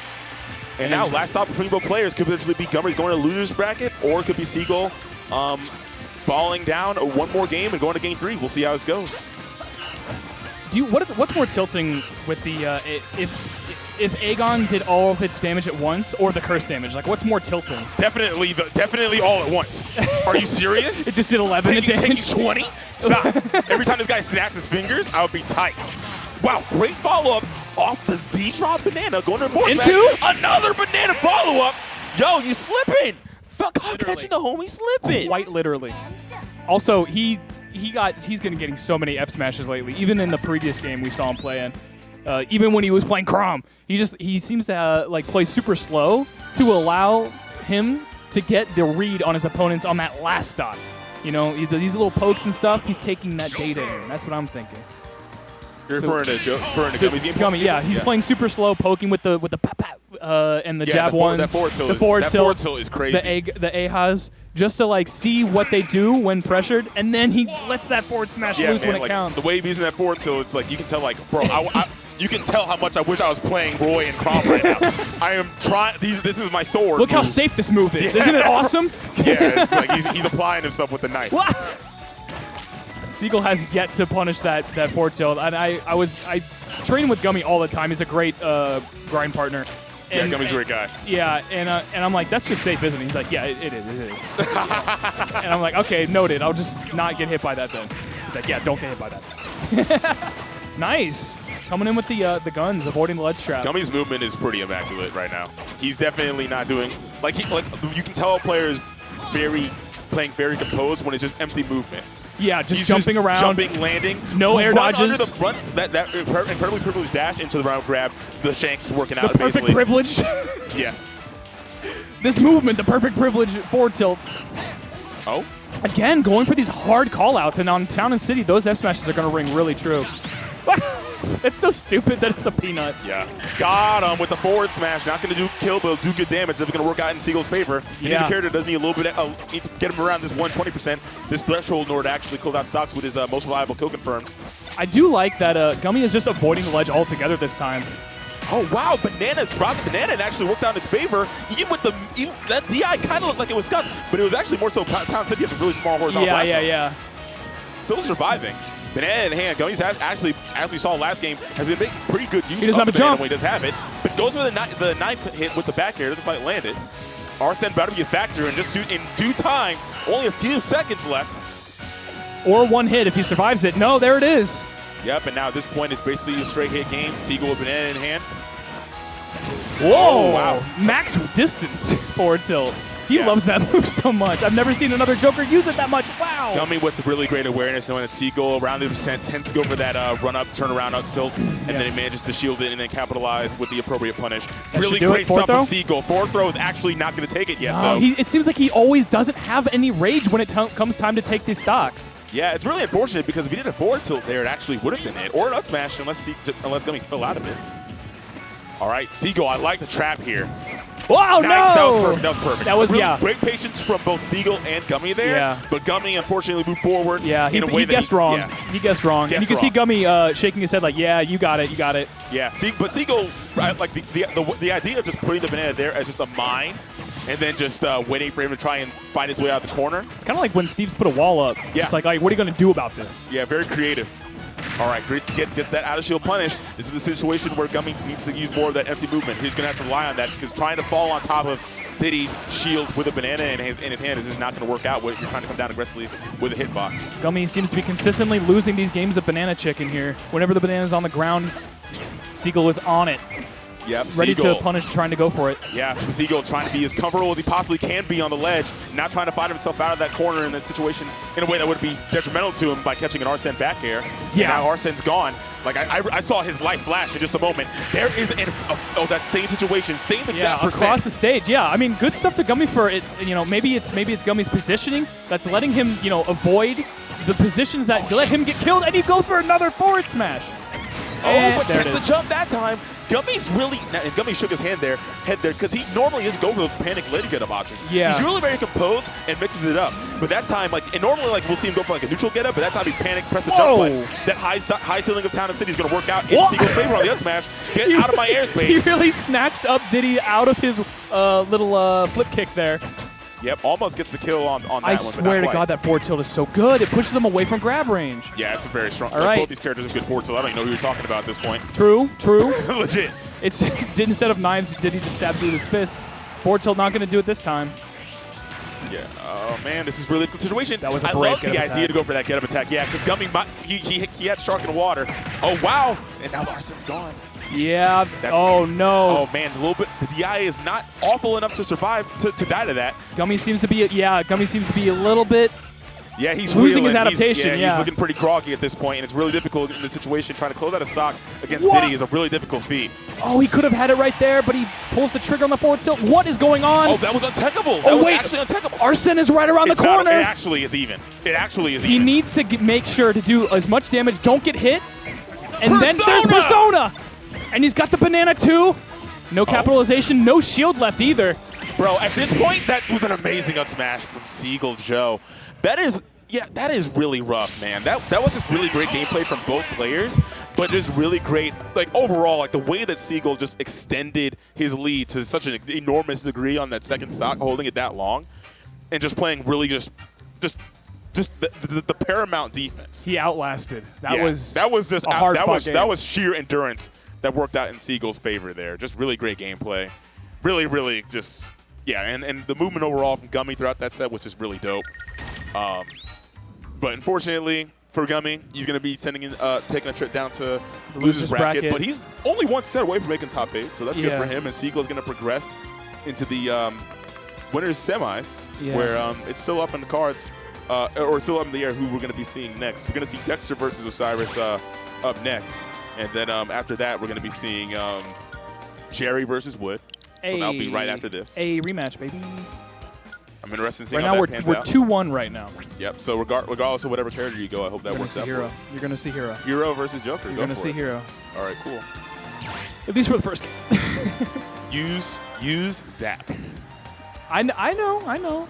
I actually I beat him last time because he did a lot of gun downs, and I had Accelerado, and I just went boop boop and hit him with the back air for it. Yeah. Okay. Yeah. So, but All right, Zap cool. is really good. Yep. Zap is really good. Zap is the nice. truth. Zap is that man. Zap is that guy. Zap is him. Zap is him. Zap is definitely him. All I right. love that guy. Dexter versus Osiris, aka OTG, playing the Falco. Is that an area code for his tag? It 197. stands for Osiris the God, Well, or Osiris. what's the 197? Is that an area code? 197? Bro, I don't know. I don't know. Where has Osiris been the past like 4 years? I think he was he was in college. I think, like if my memory serves, he was in Georgia. Okay. I remember somebody saying that, or I saw it on Twitter or something. I don't know. Well, we have a good old-fashioned Spaceys battle on PS2. It wouldn't be Xanadu without it, but this time it's Falco, not Fox. Yep, it's funny because we see nonstop Fox and nonstop Wolf between Moko, Dexter, ZD. Even Sunfish these days. Yeah, but Osiris, the only Falco really. Although there was a Falco Ditto on stream earlier today. That was pretty funny. That was Osiris versus it was something Sama. I forget what it was. It was some weeb name. I forget what it was, but they definitely kicked. The Cloud did better than the Falco. I remember that. Yeah, he stole game 2. He stole game 2. Yep. That up smash out of shield with the long range is going to work out. That up smash out of shield is so privileged on Wolf. Yeah. Absolutely. It would be fair if it wasn't so unpunishable. Oh my goodness. And now Dexter with a lead is very hard to beat. You got every hit against him is like pulling teeth. Wow, that was a great grab on reaction. Oh, you're done, my guy. Oh, well. Dexter never, ever going off stage, and if he does, he SDs.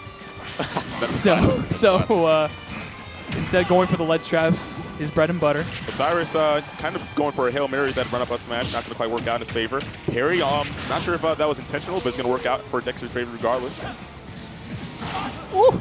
Dexter with a few misses on these down smashes to potentially 2-frame, but regardless of that timing, he's definitely going to get the forward tilt timing on the neutral get up. That's going to work out in his favor. Gets a lot of damage off that one grab. After the initial damage from Osiris was dealt, Dexter just couldn't keep it going really. Once the lead is gone, how do you get it back? Dexter playing so clean, so polished, never overextending. Single hit up tilt on Falco. And Dexter trying to go for the roll-in read, doesn't quite get it. Would have been a huge exclamation point on this game. Nice, nice little cross up there. Okay, little dip onto the stage, come back to the back air, gonna work out for him. But man, 108 What? Oh, okay. All What right, was that? Dexter definitely been kind of throwing on these elbow throws, yeah, on these ledge Quite traps. shaky. You're Regardless. taking the piss.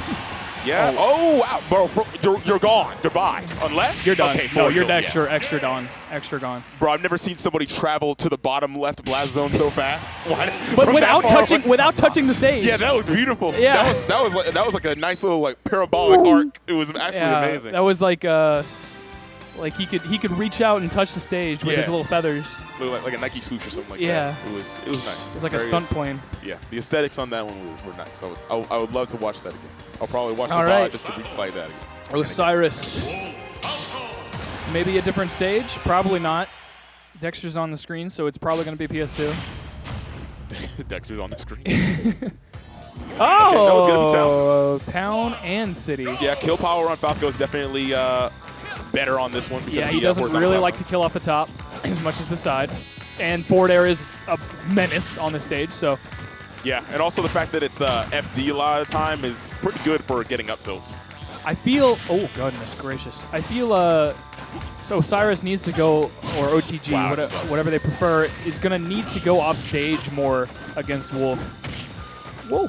That could very likely be the case. I mean, yeah, the forward air. If you just try to out-damage Wolf, it's just not... Yeah, you can't. You can't do that. No. Like especially with Falco, who's a character who's actually one of the lightest characters in the game. Yeah, he's definitely down there with some of the lighter ones.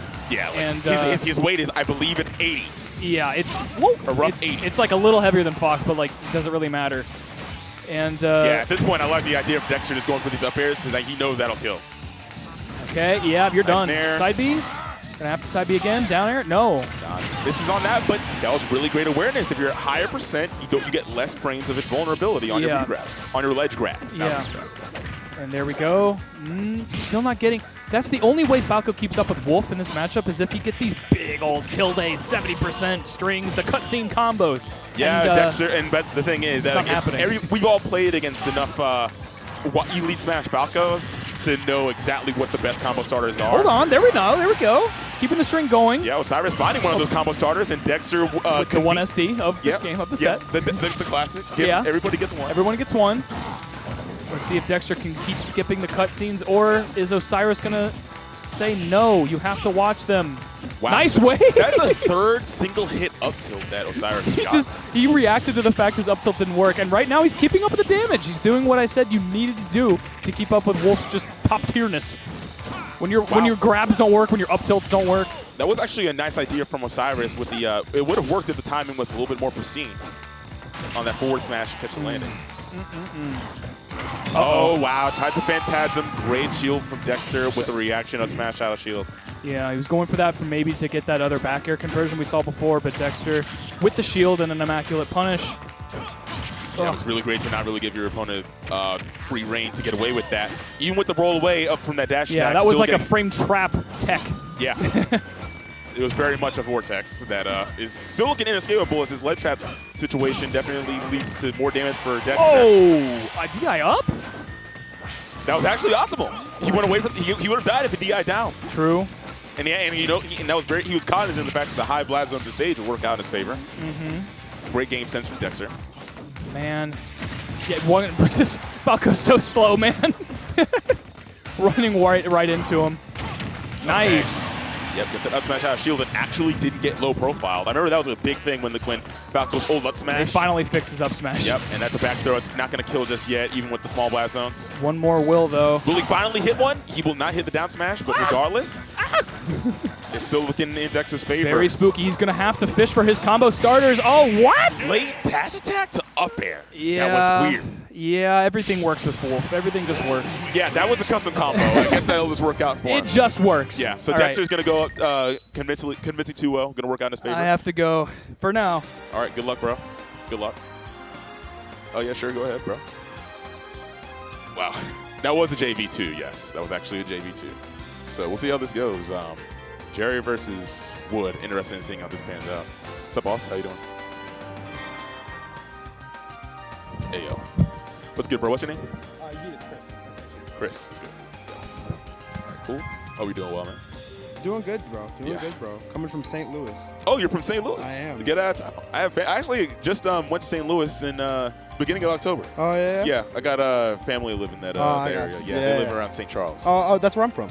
Get out of town. All right, cool. Well, welcome, bro. Are you here for like visiting for Thanksgiving? Yeah, right. Yeah, I came to DC for the week, and then I'm gonna go to Charlottesville. Leave tomorrow.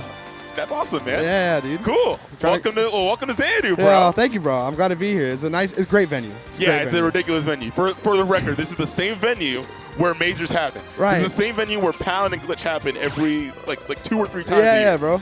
It's sick. Yeah. So welcome here, man. Did you enter bracket today? I did. Okay. I underperformed, but it's okay. Yeah, it's fine, bro. You're taking the ambiance. Right. Yeah. It's all good with me. Yeah, this is just an extra. Yeah. we occasionally get fellows that come in from like they'll like commute from tri-state. Yeah. Or more particularly Virginia, Yeah, Delaware. and also if you got like a pre-local before major, I mean, you'll have like so many names in here, right? Oh yeah, for like Smash Con. Right. Yeah. Fellows will come around for that. Yeah. Yeah. Well, good to see you and everything, Yeah. man. That's really crazy. Yeah. Small world. Very small world with the another St. Louiser. Yeah. Yeah. I also know about you go to St. Louis match room and stuff like that? I do. Yeah. I'm a TO. So. Oh, you're a TO. Cool. Right. Yeah. I know, so I know about Dristan and Tiger Boy. Dristan and T-Boy are my goats, dude. And AK, bro. That's my goat. Oh yeah, Apollo K. Yo, Dope. Yeah. shout out to Anari, also a goat, great player. Yeah. Needs to stop playing Roy though. What's the problem? What's that major malfunction with Roy for that? Nah, he's Cloud so much better. His Cloud is OD. So yeah. it's like reverse Cola. Right. Where it's like but actually Cola like is interesting because like if you trust your character enough, you can make it work. Oh, That's probably why the Roy. Is Yeah. Right. Nah, yeah, man. Bro, St. Louis is underappreciated in my opinion. We don't get enough love. Yeah, I think it's also just because we don't travel. I mean, it's a mix of like not traveling and also just a scarcity of Midwest events. Right. Like really, there's not really like, like there's like combo breaker and stuff like that. Right. But it's mainly an FGC thing. Yeah, right. Yeah, so it's weird, but yeah, Midwest definitely. I would love to see Midwest get more some more shine. Absolutely. I actually went to school in Wisconsin for undergrad. Yeah, and it was dope to go like back when Midwest Mayhem was popping. Right. Yeah. There would be like stuff like even at the beginning of Ultimate when Rickles was hosting Retro Arena. And stuff Yeah. Yeah. All right, so we better get into the set though. Yep, it's gonna be Wood versus Jerry. Wood actually plays like 3 different characters at a pretty good level. He's got the Hero, the Wario, Incineroar, Game Watch as well. But Jerry, this guy has been melee PGR'd Jerry's been melee PGR'd as with Jigglypuff, and he's been OD. He's actually extremely nice at Ultimate as well. Yeah, I got you. Yeah. So we're about to get into it. See how this goes. Difficult situation in this matchup that Hero's likely to encounter is just the fact that all of his hitboxes are generally very slow to come out. Right. Like he's got double-digit frame data on most of his joints, and Jerry's got really strong movement. I played against this guy in the Elite match once, and it was actually impossible. It felt like 8-2 matchup. But so far, Wood's keeping it pretty competitive. Gets the Excel rattle, going to work out in his favor. Keeping it pretty even right now. I mean, with Hero, especially against Joker, is a matchup that I think it could be even. I think Joker wins it, but like at the end of the day, I mean, it seems that Griffith's trying. Wood's trying. Okay, Wood playing a very patient game. Goes for a little bit of a weird situation with that whoosh, but the cool thing about Wood's gameplay here is that he is actually accumulating. He has accumulated a lot of debt with his mana usage. Goes for the zoom. I like that he waited as long as he could so that way he could burn out a little bit more of that Rebellion gauge. Yeah. Oh, goes with a jump there. Actually burns his double jump as well. So. Nice back here from Jerry. Very nice. Okay, Jerry actually runs right into the. I actually like the idea to go for a kaboom there. Psych up back air, almost killing, but not quite. Right. The bang. Okay, and not killing either. Oh, I like the idea of the swoosh. Gets a little bit extra damage. Sick tech. Yeah, it's really important to notice that every single time that Hero's up B always sends towards Hero. Right, yeah. Yeah, always have to keep that in mind. Because swoosh, that actually killed because Jerry DI'd in. Or Jerry, or actually he DI'd the wrong way. Yeah, it's like I was saying, like he held to the right side, but since Hero was facing right, you want to hold left. Yeah. As a Joker player myself, this is very unorthodox style that I'm seeing from Jerry. I mean, he's playing very patient, very not really trying to approach much. Just keeping back, getting that Rebellion gauge, getting that damage with AHA and gun, and just keeping it real. Yeah, it's actually a really good situation here because a lot of time if in these situations for Hero, if he burns up a lot of his resources with his mana, then he's just going to be. It's like I was talking about. Like he's going to get a bad credit score. He won't be able to. He'll like money's tight. Can't really be spending a lot as much as you would want to, but getting a little bit of good damage off the accelerator follow up, off the down throw. Hero does have that option. Oh, missing the jab block. You have Arsene to play with right now. What are you gonna do? You gotta find that one big hit, and that backer is gonna leave an opening. Yeah. Ledge trump, very nice. Jerry nice. turning up the aggression. Oh wow, goes for the swoosh, but actually Jerry with a very big miss on that recovery. Right now, keeping it very even. It's still very even between both of them right now, and just gone back to neutral.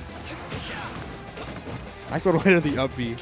It gets good extra credit. Yep. Wood with very good movement right here, just playing very safe.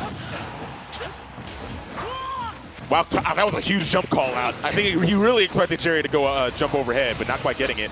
Yeah. All right, great use of the gun from Jerry, and Wood actually did die to that a little surprised on the cam there, but yeah. And, you know, Rowan's got a fresh stock now, and he's got to find a way to get this opening, get this kill off Jerry. I mean, getting in on Joker's the hard part, right? Especially with Hero. Hero doesn't have a lot of great tools besides maybe grab. Nair's pretty safe. But Joker's moves are just so safe. I mean, he can just pressure you and pressure you. I mean, he got a -5 Nair. Yeah. And that landing that Nair, I mean, it's just you can't hit him. Yeah, he's got the juice. He's got the juice. Right. Yeah, Wood trying to juice himself up a little bit with the oomph in order to try and get something going. It's at this point, in terms of killing, the knockback increase is actually less than Psych Up, so he's not going to get as much. And also the risk of it is a lot greater because you take more damage. I like that Wood's been going for a lot of these. He puts us up by the ledge and goes for an up B, so you can get a follow up on the platform. Yeah. But still not getting anything quite yet. Goes for the heal instead of the Psych Up that was on that same menu. Another swoosh usage.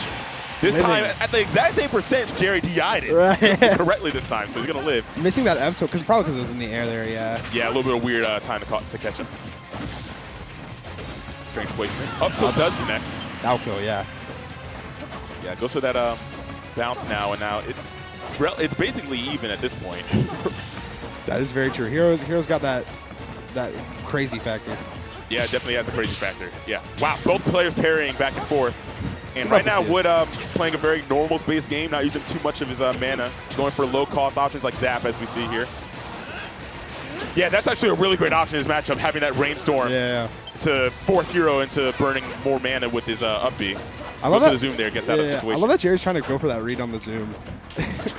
I don't know. I always find that funny when people go for that, because sometimes it hits, sometimes it doesn't. But when it does, I mean, it's just funny. Yeah, it is straight up random. There's no way for him to control where he's going to go. So if you can read the random, bro. Yeah, reading the random. Yeah, totally not a guess. Actually, gets him. Okay, that would have actually been the end of the stock if he caught him out of that one, because he had too little mana to go for another up B. But he has enough to be able to make it there that time. The explosion on that bang, hitting through the stage. Arsene right now only got to really find a fair one or a back air to really close it, but Ro is trying to find a comeback right now. Yeah, Wood gets it. Actually is playing very, very nicely around the Arsene, moving very elegantly, but gets clipped with just the last hits of that up air. Going to lead into the up smash Jerry, not letting that one go. That up be very laggy. So a nice coverage there from Jerry to get that drag down up smash. Yeah, I do like the idea of just using that actually is something that's really good on Hero. If you with the up B, you can kind of play a little bit. It's a frame 7 out of shield option. That's pretty good. Right. Yeah. And with the platform there, he does get a fob off of it. So it's like very diet Game & Watch up. Very diet, but it works all the same. Right. But you can't be whipping it. You can't be whipping it like that. Exactly. Land, right, bro? Yeah, at that point, Wood really, I'm sure they did like he was moving really, really nicely for a long time in order to like dip and dodge out of the way, bobbing and weaving in order to avoid those every kill move left and right that Jerry was throwing out. But at that point, he's like, all right, cool. I can't do this much longer. Maybe I should just go ahead and just press up B and like, that's like an agile free card. Right. Yeah, right. All right, so we're going to this game 2, switching to the air jerk ult. Bro, he's got the best of catchy Joker ult. It's best ult. I only play vanilla, so I'm not a fan of it. That fellow's kind of corny. But I heard in Royal, he's goating. Oh, yeah. I heard in Royal, he's goating. Yeah. Bro, he's not in Strikers. Well, obviously, but Strikers has been really fun. Strikers has been really underrated, dude. For real. I'm halfway through, and the story is not predictable at all. I cannot. The gameplay looks pretty cool compared to the other joints. Yeah, it's very hack and slash. Yeah, going for this. Okay, oh yeah, it is definitely hack and slash. Yeah, it's that Dynasty Warriors. Yeah, but back to this match. Right now, it's staying pretty even. Roll with the Psych Up, see what he can do with it. Yeah, Wood is telegraphing a lot of his options here by going for Psych Up and just kind of full hopping. Like, I'm going to swing my sword now. Like that, you can very easily tell. And it's even more pronounced when you have that frame 18 back air. Right. Right now, Jerry trying to keep it safe with this Arsene, but getting in, not going to find a confirm off the down throw. Oh yeah, that double back air will cover the airspace very nicely. Again, wait until the last possible moment to burn up as much. Oh wow, a narrow miss on the up air. I don't know if it would kill because Hero is pretty heavy. But Jerry catches the back air as what Wood jumps into it inadvertently. Yeah, that back air, especially with Arsene, I mean, it's going to be crazy. Yeah, even without Arsene at that point, it was Oh, gone. right. Yeah. Yeah, I think that it's interesting that Wood is going for the bounce there because the funny thing is, like, there's not really, like, this is like a lot of time with bounce, there's a lot of matchups where you really don't even need it that much. You can kind of just, oh, wait. What happened there? What happened there? Wow, that was actually a stage spike. He actually, it with was a an give up B attack. stage spike. Yeah. Wow. So it actually sent Jerry too far away, and he picked up Arsene at the worst possible time. Right. So wasn't able to make it back with the Wings of Rebellion without getting intercepted likely by Wood. Yeah, very unfortunate. But again, they're keeping it even right now. Okay, nice up smash. Okay, going for the jump call out, but he stays grounded. Back with this Arsene, what are you going to be able to do? Yep, goes Nice. for the A-Hod. At this point, there's not really much, not a lot of options Nice. remaining for Wood, but yep, there you go. Nice use of the zoom. And He's kill in him. the mattifying glass, so he had the higher chance of getting it. Yeah. Nice weight. Still low on mana right now. Oh, very Send him off patient. stage. Got to find a way to get back to stage with this low mana. Yeah, he's not going to have access to zoom because his last menu had it, so he wasn't quite able to, he doesn't have a prime Oh, just that's yet. how that works. Yeah, you can't get this because you can't get the same spell twice. Right. Yeah. Yeah. I thought there was just like a cooldown on it. Oh, no. There's no cooldown on any of his stuff. I think, oh, wait. There it wow, is. gets the drag Classic. down up smash. Get the drag down up air to down smash. I noticed he. Oh! I noticed he missed that falling fair confirm into the jab block. Getting that fair Oh, wow. He was narrowly about to get that up B into the follow-up that he's been looking for, but Jerry has not been getting hit by any of those. Yeah. These dudes did play a set previously, and maybe Jerry did get the download on the hero matchup in some time span between that. I'm not sure. I mean, he's showing it right now. I mean, he's playing extremely well, playing extremely patient. Yeah, Can't his speak. movement's very nice. Just you see him like very elegantly just dancing around those Right, yeah. bangs as Wood's putting them out. But right now he's at 130. He's got to be very careful because a lot of heroes moves can kill. PS2, I don't know if up tilt kills at like this % on PS2, but that's definitely a factor. You got to be careful around a shield. Yeah, at this point, he doesn't actually kill unless he has Psych Up, so he's really Alright. going to need to make the most out of it, these many usages. Goes to the bang in order to just try and create some type of pressure in the mid-range. Right, Not right. really in terms of like actually like, okay, I'm thinking he's going to kill, but still. Right. He's playing very safe, and that's what you got to do in this matchup. Yep. Menu is actually cooperating now as he finally gets a Psych Up. Now he has a chance to be able to close out the stock. And at this point, he's looking very comfortable. Wood is actually not really playing that aggressive despite the fact that he's in a deficit. Because at this point, he's just like, okay, the more time goes on, the more mana he gets access to. Right, The more right. chance he has of like getting the Psych Up or getting something that will likely lead to a kill. That's Right. good game sense from him. Yeah. Burns it on a down tilt. That's nowhere near going to kill. Nice parry. Still Again, playing very safe. Right, yeah. They're just playing really good neutral right now. Wow, the dump under the zap one from Jerry. Another great follow-up. Forward air, up air, keeps it going. Juggle situation. Oh, wow, down air. Absolutely killed on the top. Wow. Wow. That's insane. Yeah, Right. and with the heal, would bring it a little bit back closer to even, but Jerry easily going to negate that. Zoom over to avoid the ledge trap situation. Going to work out for him, but going right back off stage with Jerry capitalizing on the zoom landing.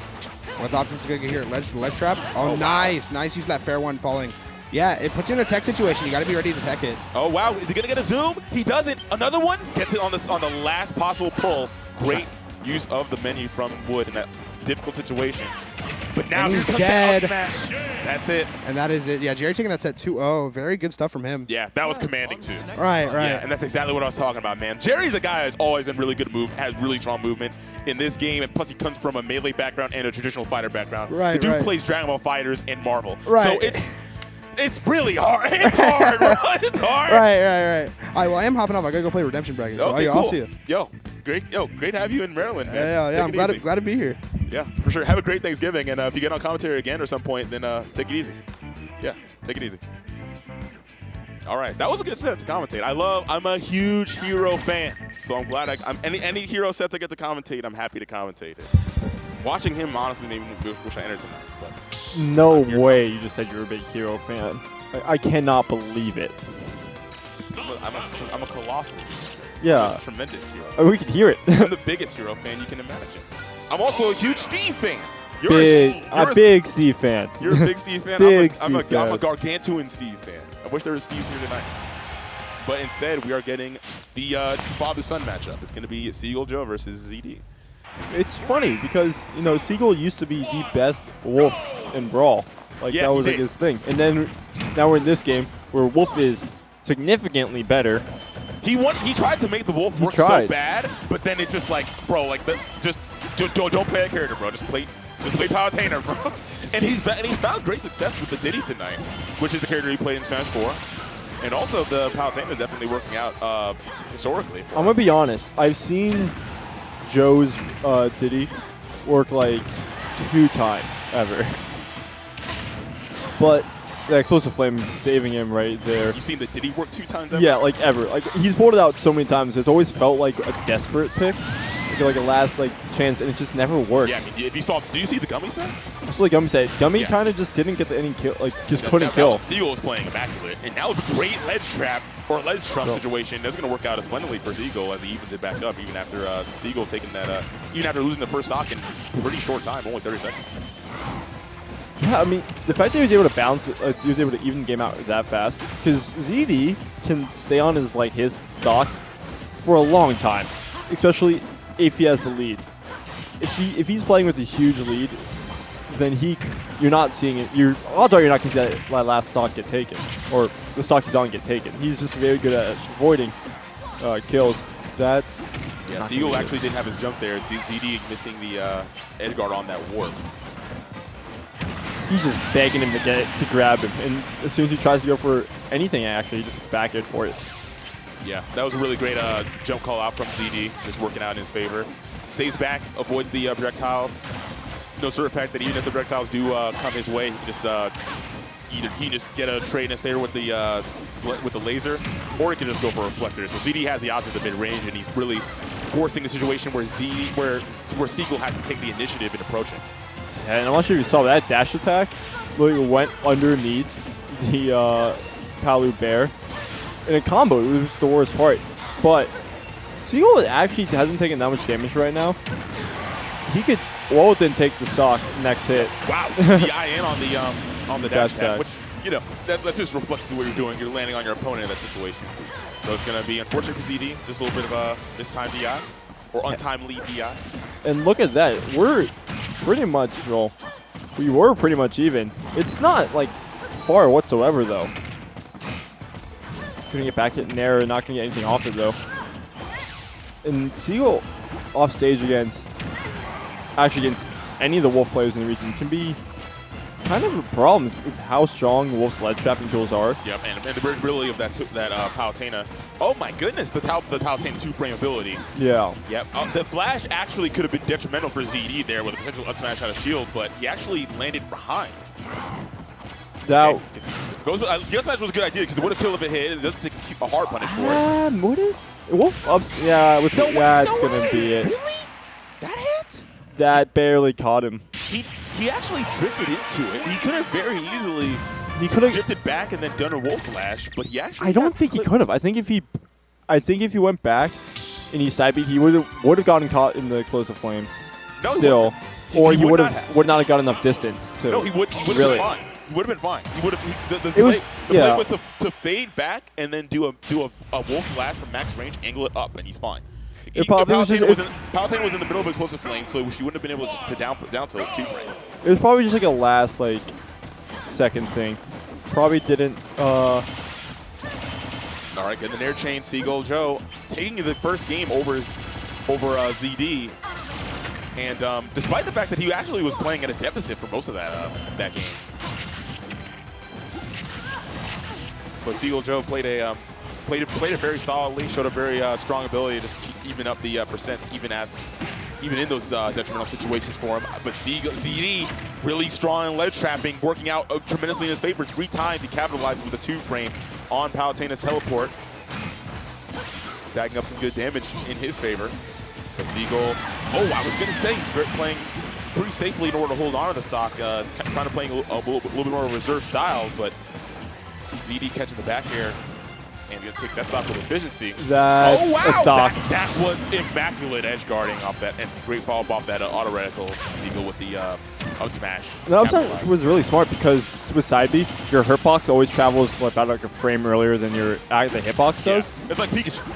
Yeah, and also just in general, that move does not snap the ledge. Side B will kind of linger in front of the doesn't, yeah. Will kind of linger in front of the ledge for a little bit. Even if you get like the best angle of it, you still will kind of just be there. Not up smash lasts forever. Is he going to die the same way? No, he doesn't. Mixes up that time, and Seagull not quite capitalizing as in the same way. Another. That's 2 out of 3. He's 2 out of 3 for those auto reticle into stocks to interrupt the recovery from ZD. And I will say, in general, Seagull has been playing really well today. He's found something. He found something in his play. Seagull not quite capitalizing, lets him fall out of it. Goes for a different. Gets a little bit of a whip on that 10-6. Look, the schools are on break. Seagull's been. It's thanks. Seagull Joe is on Thanksgiving break. See? He's living it up. I just realized this is Thanksgiving break buff Seagull Joe. He actually is out of his jump, but ZD mixing it up with the up B. But still catching the landing or catching the get up with the nair. Okay, that Good. time ZD not getting caught by the explosive flame, using the reflector very wisely. But that time, Seagull Joe made it so ambiguous to whether or not he was going to do the explosive flame or not. He waited till the last second, then did a close range explosive flame that ZD was not prepared for. ZD's also just been getting really aggressive off the ledge because Joe has been mostly looking for back throws. He's been going for those rolled throws, and well, they haven't really been working out for. They've been working out really well for Seagull, and ZD's kind of caught on to that, and he's been trying to come up a little bit more aggressive. But that time calling him out for it. Oh wow, go up in the ZD counter pick. I just went back to the screen and saw the foxes here now.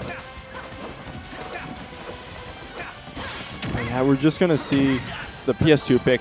See, ZD, if he's comfortable with the player, you're not gonna see him counter pick a stage. Like we're not gonna.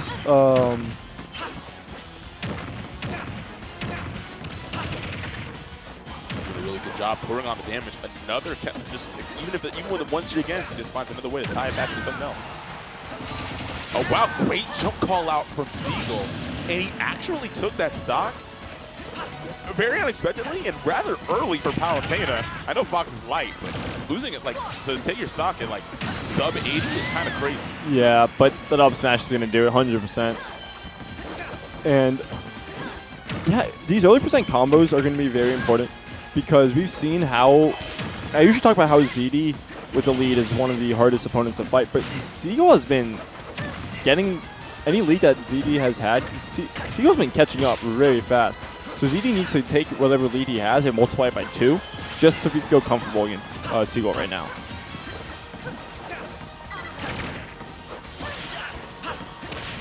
Okay, goes for that same close range explosive flame that netted him a stock on that game 2. Not going to quite find it. Defensive option with the up air, but great follow-up from ZD after that warp into the stage, and that was wow. That was the classic Fox back air ledge trap was going to work out for ZD 100%. And ZD hasn't really been using bear, so that was pretty much fresh.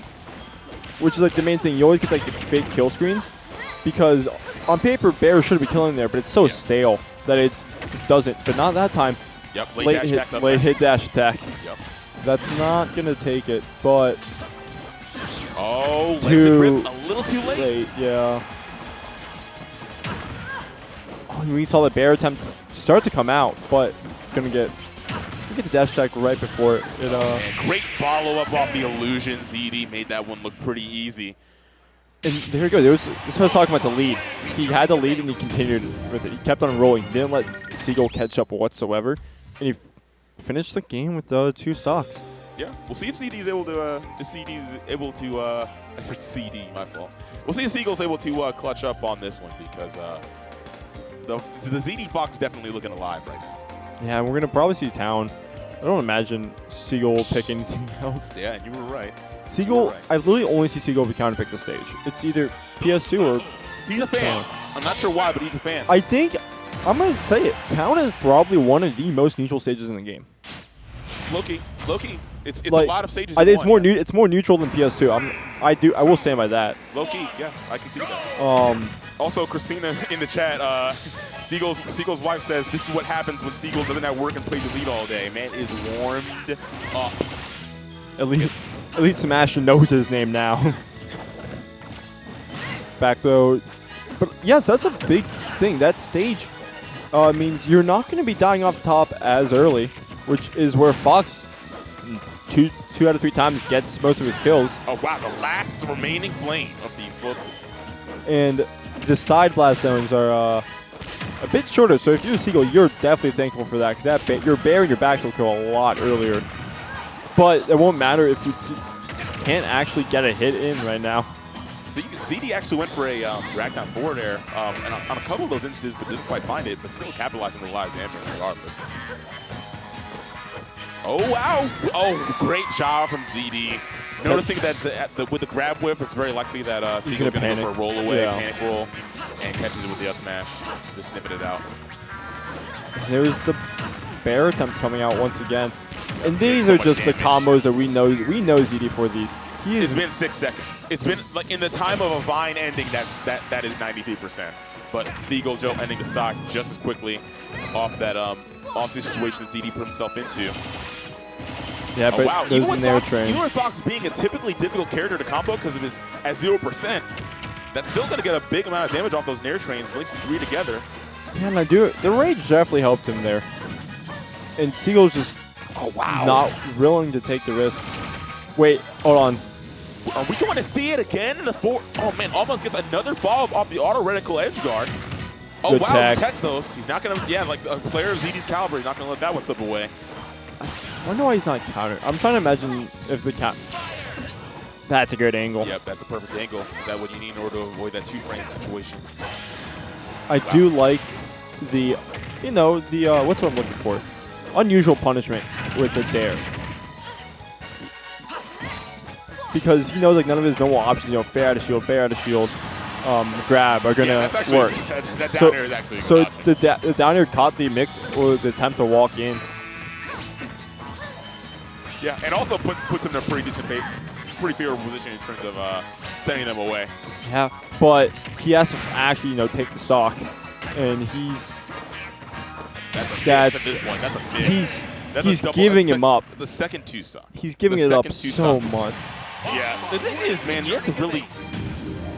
a lot of characters.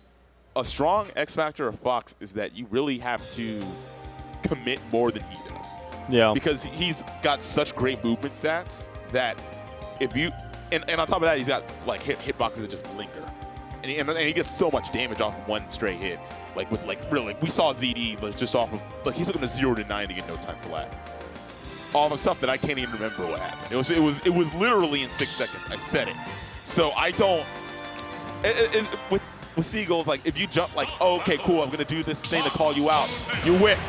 You whipped, and now you just took 70% and you're off stage, getting ledge trapped by my Nair. It's rough. It's rough out here, man. But going back to PS2, I can't say I agree with it.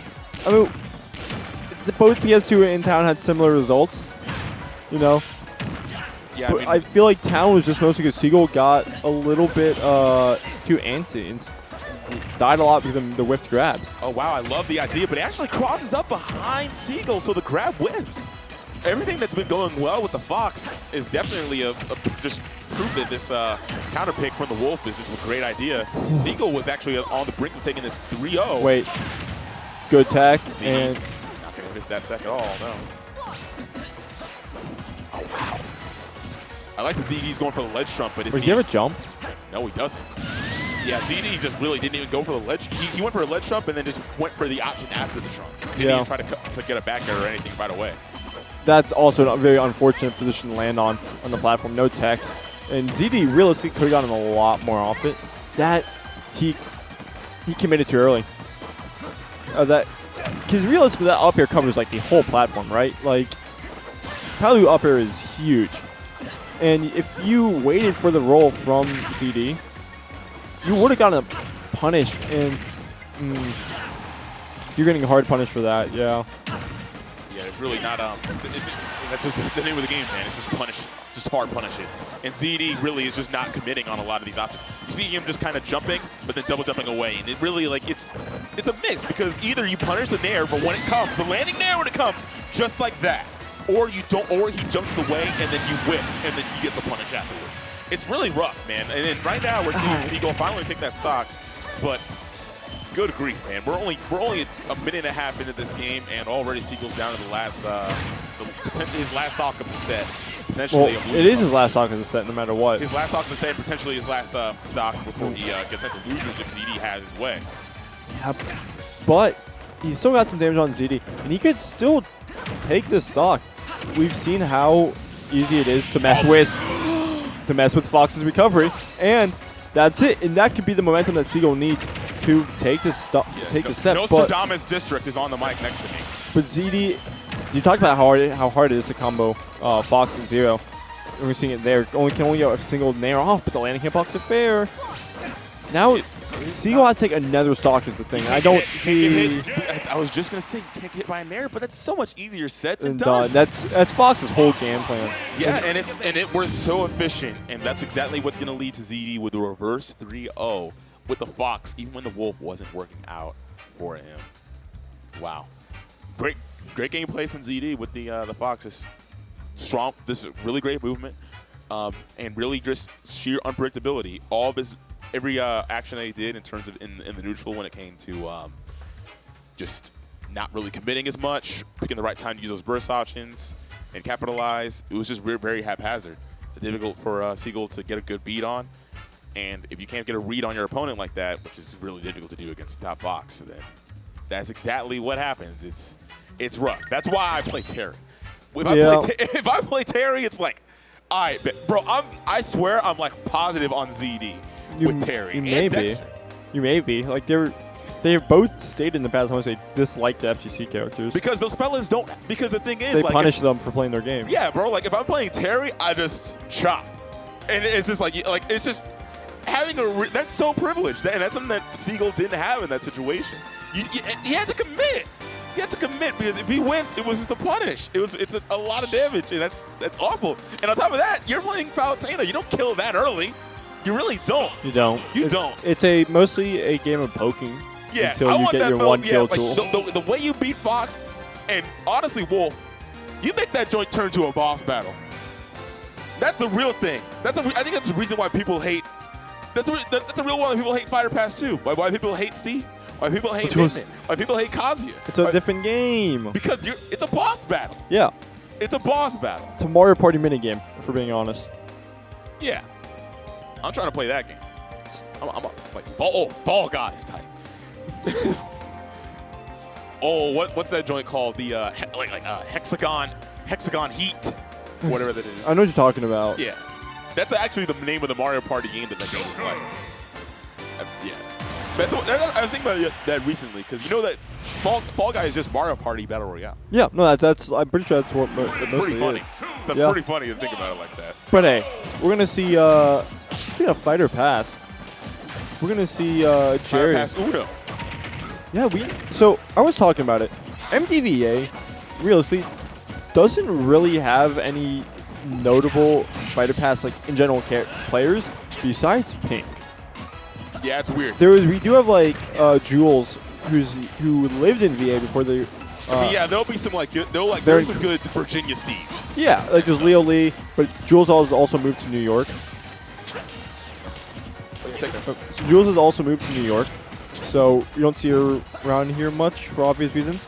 But Jeremy was, the main Joker player in MDVA. Yeah, and now he's been pretty much back with the. And now he's pretty much been back. Yeah. The past month or so.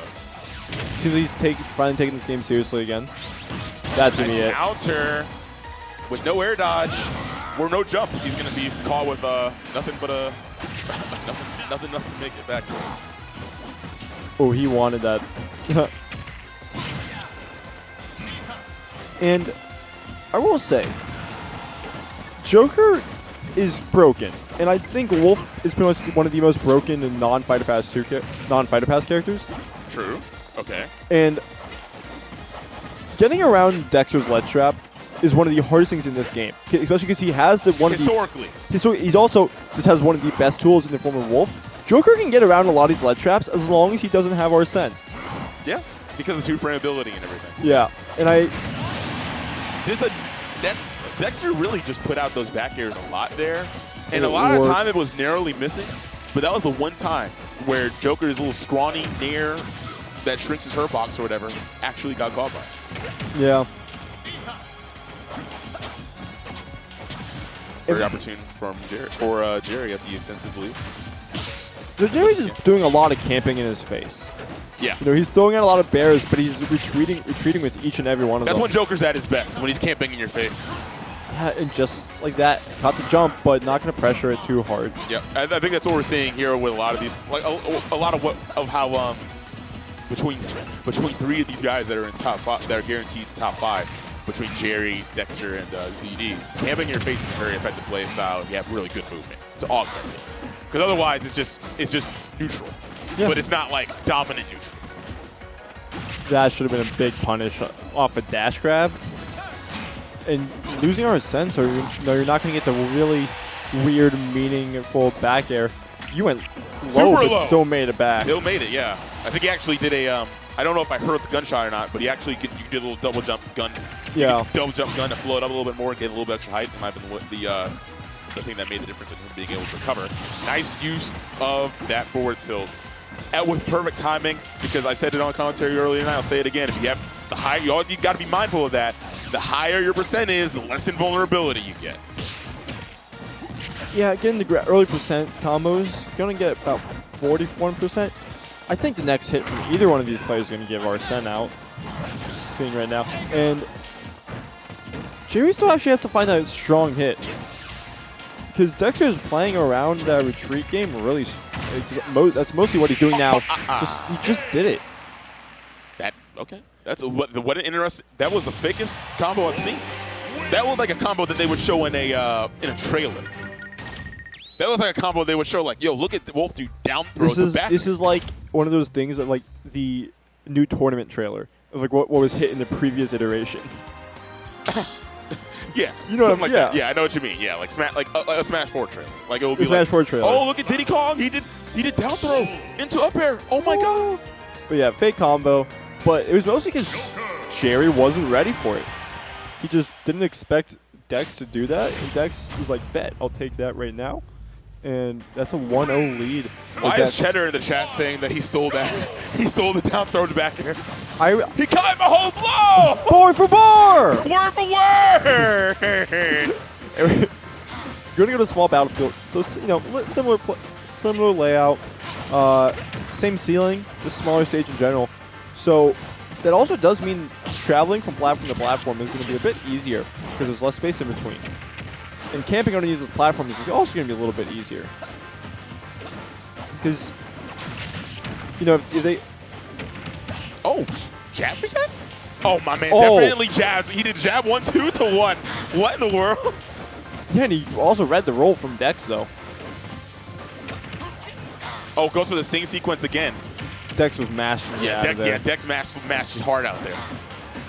Oh, patience. Patience. Jerry, also, we were in that same exact situation last game where Jerry did an early back air to try to catch it immediately off the ledge. And this time he waited.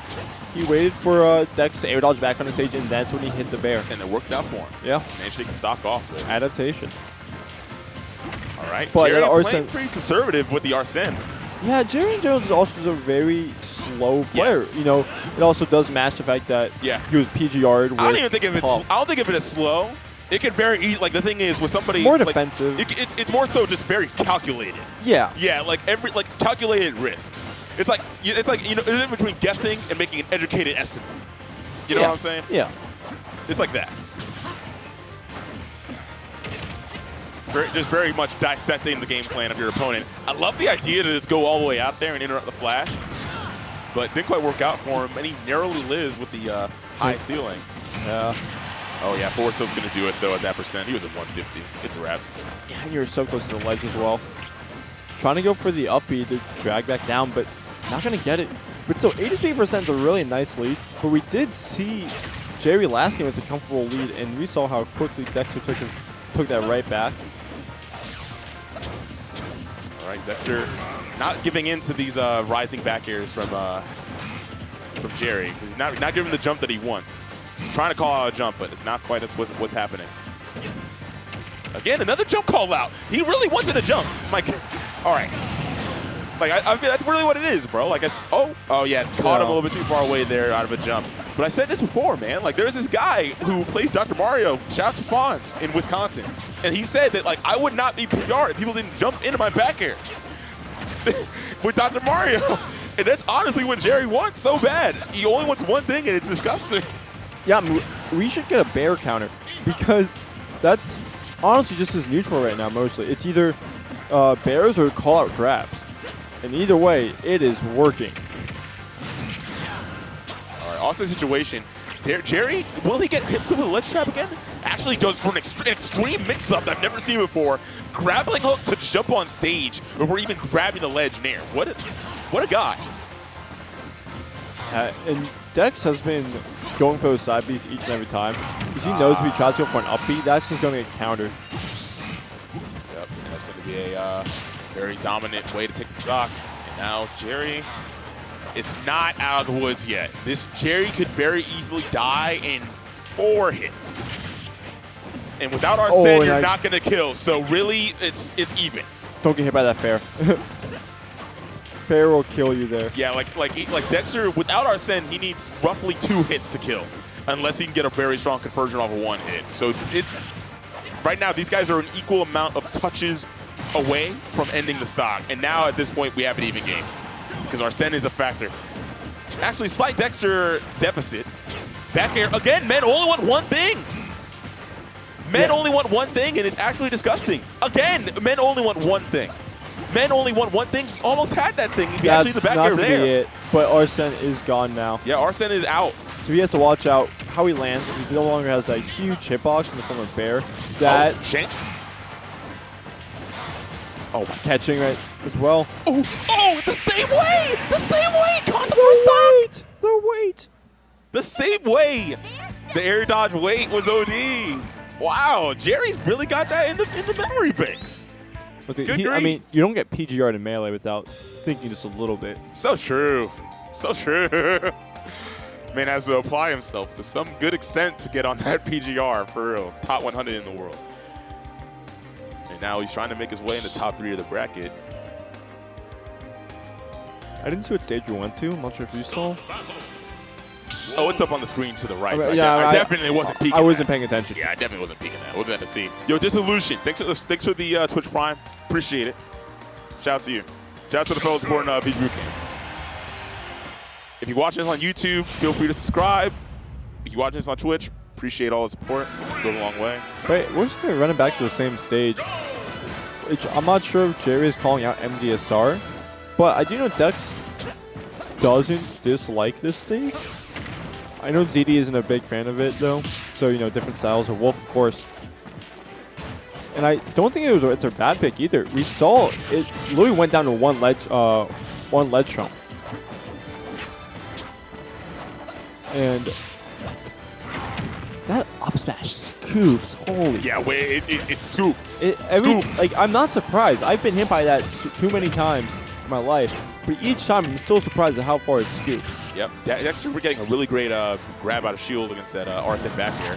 And now, for the first time we've seen on stream, does catch a 2-frame with the down smash. He was dropping those a lot against in an earlier set, but he finds it that time.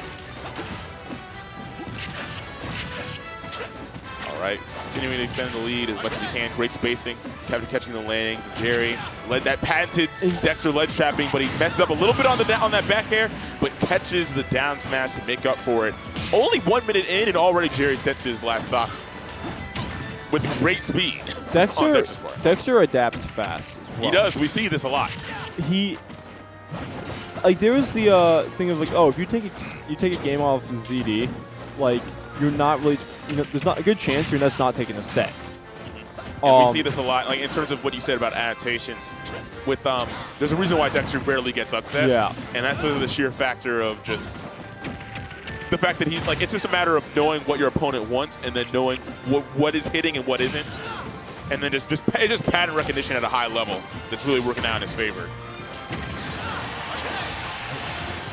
Having Arsene though, but 128% F tilt up smash.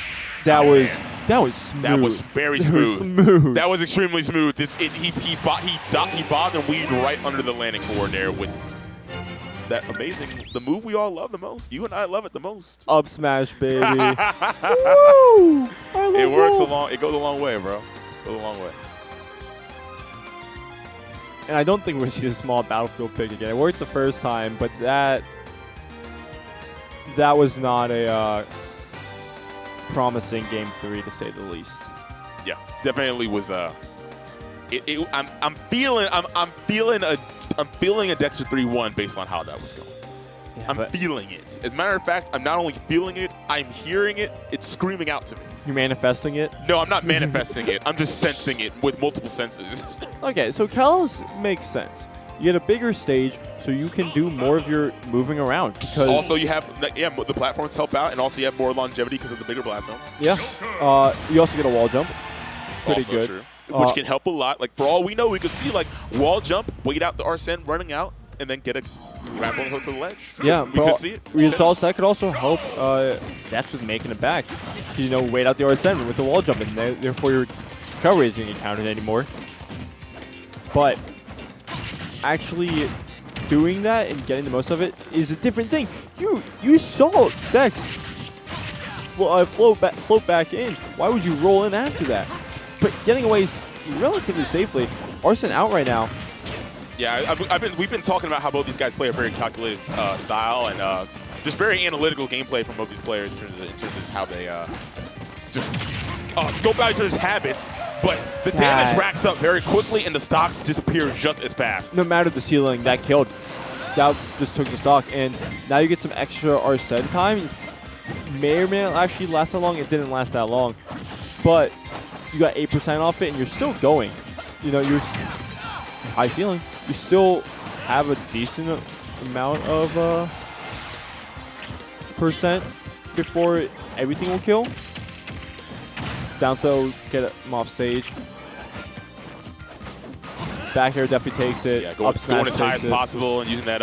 That was really just a good situation because he actually made it ambiguous whether he was going to go to the platform with the ring storm. If he takes, he has Arsene now, and he's playing this. He's had 2 Arsenes, by the way. Yeah, 2 Arsenes on one stock means that you're dominating. he was playing rather safely until like gun, and that was a commitment that he just could not afford because just like that, his stock was gone. And we're pretty much at an even game. Absolutely. We're very even at this point. And Arsene is right around the corner. We see him now. And he took the lead. Down smash was almost a factor. I'm not sure if it would have killed, but it would have killed. It would have killed. Yeah, probably. I'm being a little optimistic. Yeah. You know, glass half full. Glass half full. Okay. Not got enough to jump that time, but still managed to get in a dog situation within the back air. And so I do like how Jerry, when Dex gets past the back air lead trap, he's waiting before he starts spamming it again.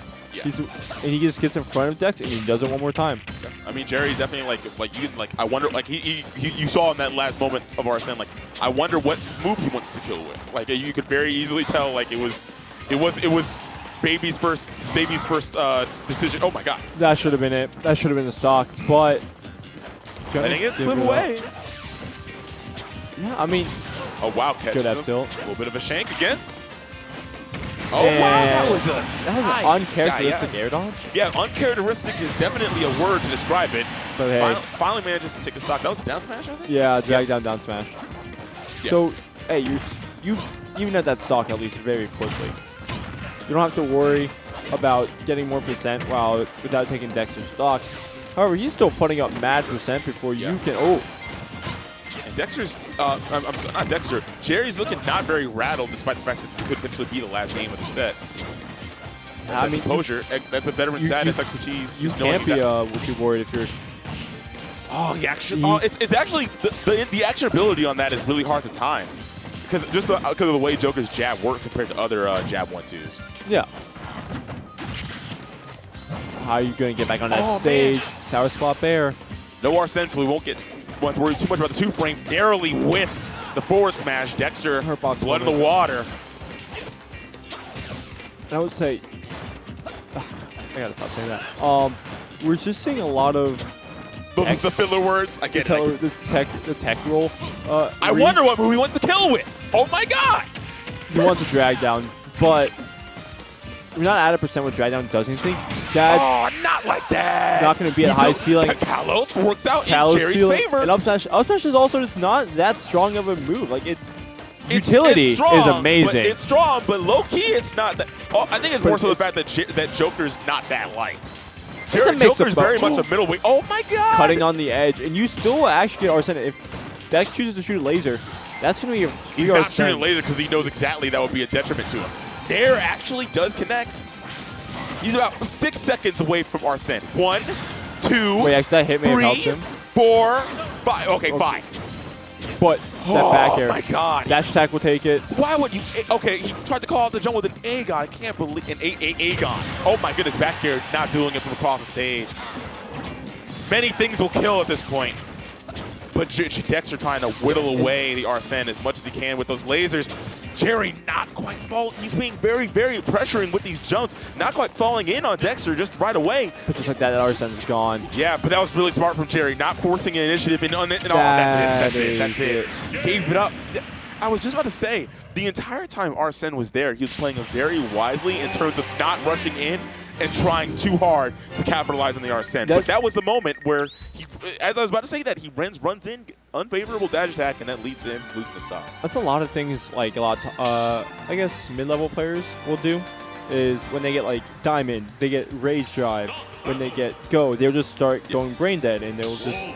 Yeah, you got to think about it like this. With those types of mechanics, the way that in traditional fighting games with command grab characters, like if you want to, like a great example, like in I forget if it was Arcade Edition or Ultra, but yeah, it was Ultra. Street Fighter 4, Alex Valle's Hugo versus I think it was Daigo. He beat Daigo or some really good player. No, I know what you're talking about. It was like a pools match. It was a pools match. It was a pools match against a guy who got like second the year before. I know what you're talking about. And the thing is, like the great thing about that is like with those command grab type characters, making that you don't play the command grab is not the scary part.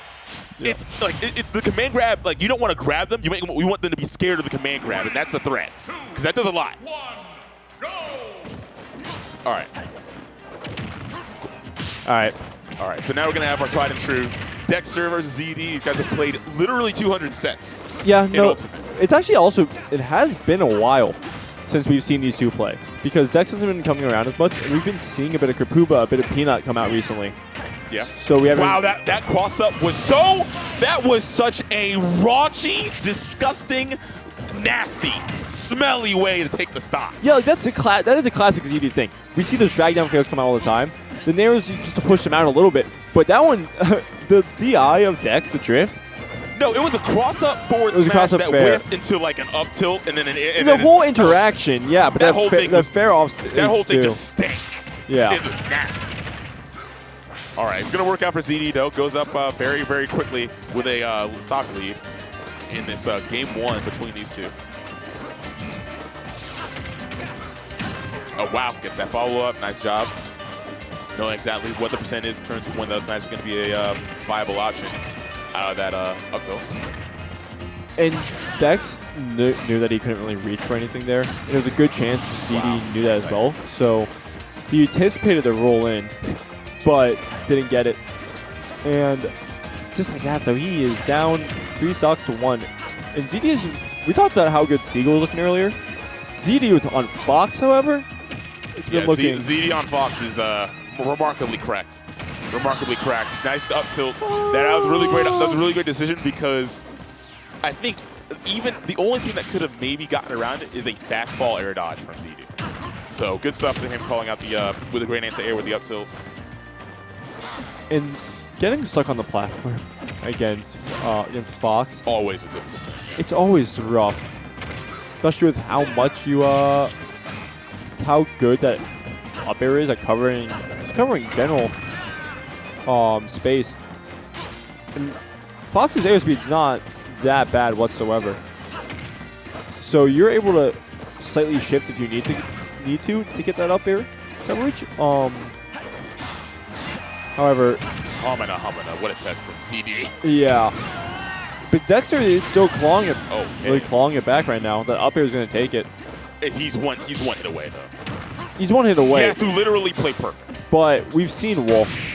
We've also seen that Fox back air. We've also seen that, yeah, many times. We've also seen it a lot of times not killed, but that time I mean, was yeah, fresh. it's a fresh bear that Man, time. my man so- just respawned. Man, Fresh off the block. man, I just got this in the store. I checked the expiration date. It's good for a while. It's good for a while. but, oh, why didn't even look back at the TV, thinking that we could get a stage counter pick? Who am I kidding? We're going back to PS2. Yeah, it's PlayStation 2. PlayStation 2. PlayStation 2, baby. Makes the best games. Yeah. Going to PS2 once again. These guys are so sick of counter picking each other. They just always go to PlayStation. They always go know. to one stage. Like, they know. And also, once again, ZD's a pretty not a big fan of Small Battlefield, so that stage is way more neutral than PS2. Yeah. But we're not going to go there. Yeah, but even then, at this point, it's not. You know, they've been playing so long. It's not ever gonna. They're not, and neither of them are losing because of the stage. It's simply because one of them made a mistake like that. Yeah, you know. see, Dexter looking extremely comfy on that one. That was just really good. Just a straight ledge trap the entire time. Wow. What was that? Damage. It's a lot of damage. Oh, drag down. Does it? Oh, And the oh air my dodge goodness. too. He's dead. Yeah, that's unfortunate. He actually. I was gonna say you see, it's not a stage thing. Dexter was playing really well, and then ZD brought that one just right back. Yeah, that was just unfortunate on Dexter's behalf because of a accidentally getting directional air dodge after that, getting put off the stage. That's like, it's actually sad for Dexter because he actually lost the stock really early on the last game as well. Yeah. Because of that, it's a very strange situation that worked against him. But hey, he got 96% before ZD hit him for the first time this stock. So even though it's Tuesday and he did SD that, he's not looking that bad. But ZD with having his advantage state. That anti-air up tilt from ZD was high-key immaculate. But that back air, ZD kind of fell right into it. Not going to work out so well for him as Dexter manages to find a stock lead for the potentially taking his first game of the set. We'll see. But he's not far out of the woods yet because he definitely is at near up smash percent. Nice up smash out of shield. They're going to go unpunished. He's not minus on hit percent despite where most up smashes will probably be. Oh, for sure. It's also not that laggy. Like, It's a privilege. It's a privileged move. Oh, Good I like that angle. ZD goes for that. That's actually a good idea that I see him making use of. Turnaround down smash does have a decent chance to two-frame them. Yeah, double up air. The first one fell down, got the single hit, follows up the second one. And that's still looking rather good. Of course, not as comfortable as he was a minute or two ago, but still looking good. And recovering high because he doesn't want to deal with the potential, shine spike or there's drag down fairs we've been seeing. Punish. Dexter putting out a haymaker with that forward smash. Gets a down smash punish. Good stuff from Dexter with good timing. ZD also went at a very. It was not. It was an angle. There was no mix up. There was no mix up. It wasn't a ZD angle. Yeah, it was a timing of. Honestly, I think it was more like the Oko angle. Oko got those angles all the time. Yeah. All the time. They both have really good angles. That was a quick play angle. Yeah, that was the one where you can tell, like, there was no mix-up on the timing there. Dexter knew exactly, based on the direction, just from having so much experience playing against Fox and knowing exactly when to let the button go, so that way that a down smash can connect with the utmost pinpoint accuracy in order to close it out. Yep. And back to PS2, as always. I do like these up smashes that are coming out from Dex. A lot of players are worried about it staling a little bit, or what can I get an optimal punish at 0%. Oh, wow, nice. Dex just knows take the damage when you can, especially because it's a good get off me tool. And Wolf doesn't have the best get out of shield options, especially when you're behind them. So that up smash is the best you got.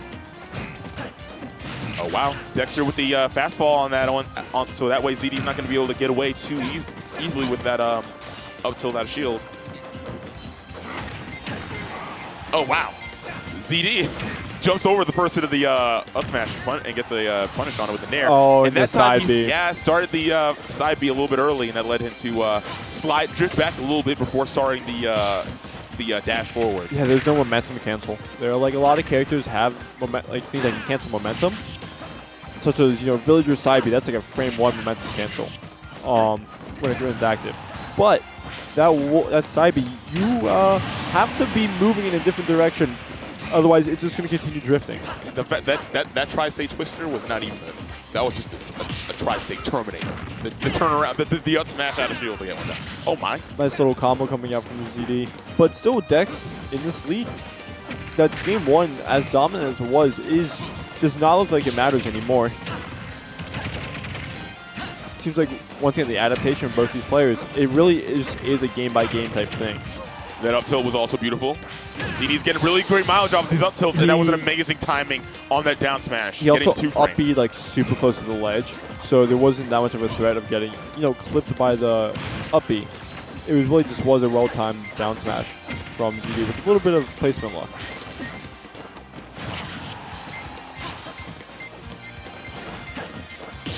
Dexter keeping it kind of reserved. Doesn't want to. He's well aware of the fact that ZD's punish game is like from playing these guys literally 200 times. He knows for a fact that the punish game can be very strong, and the advantage state can definitely spell disaster and turn one small lead into a huge one. ZD getting little nickels and dimes, picking them up one by one, but it's definitely looking to cash out around this point with a nair up smash potentially. He's getting around that point.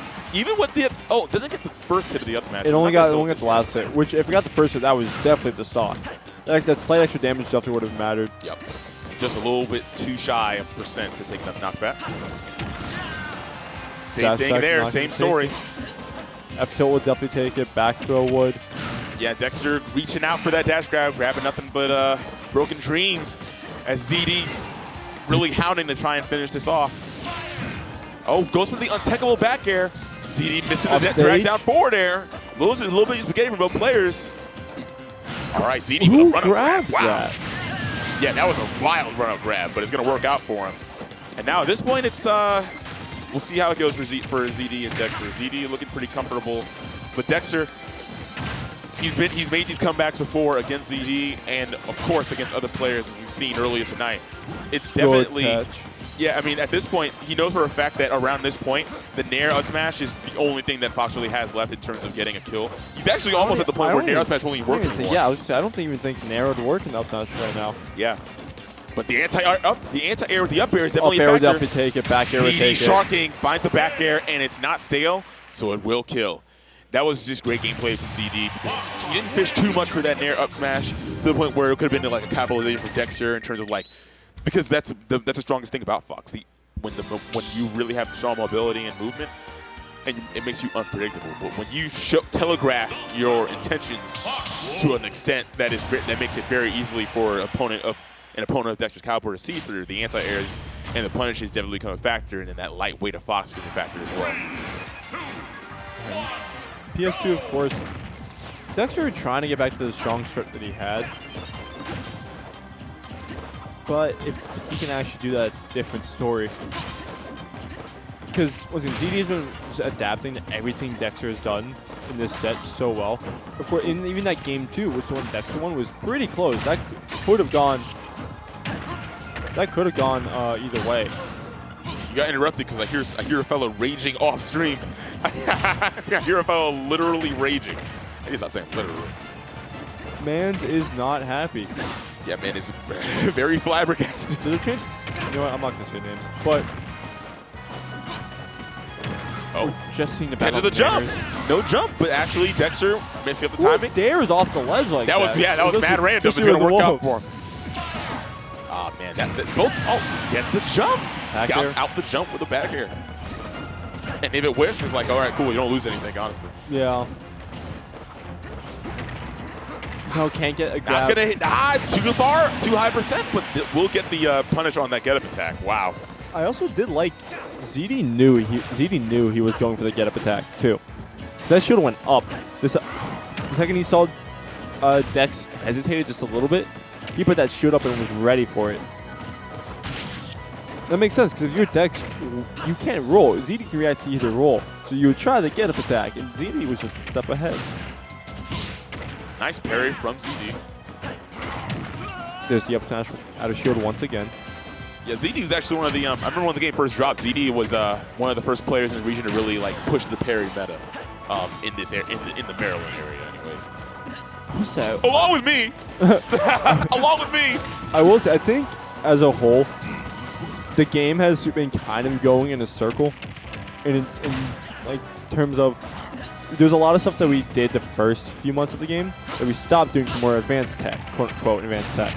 But keeping it simple, just then, perfect shield. And yeah, and then we started using more simple stuff again, and then we started using advanced stuff. Yeah. Now we're back in the simple phase once again. Dexter's gotten 2 stocks off of jump callouts. Jump call up there. This game. And ZD kind of reeling back in his cheat seat a little bit, like, I can't believe I keep jumping.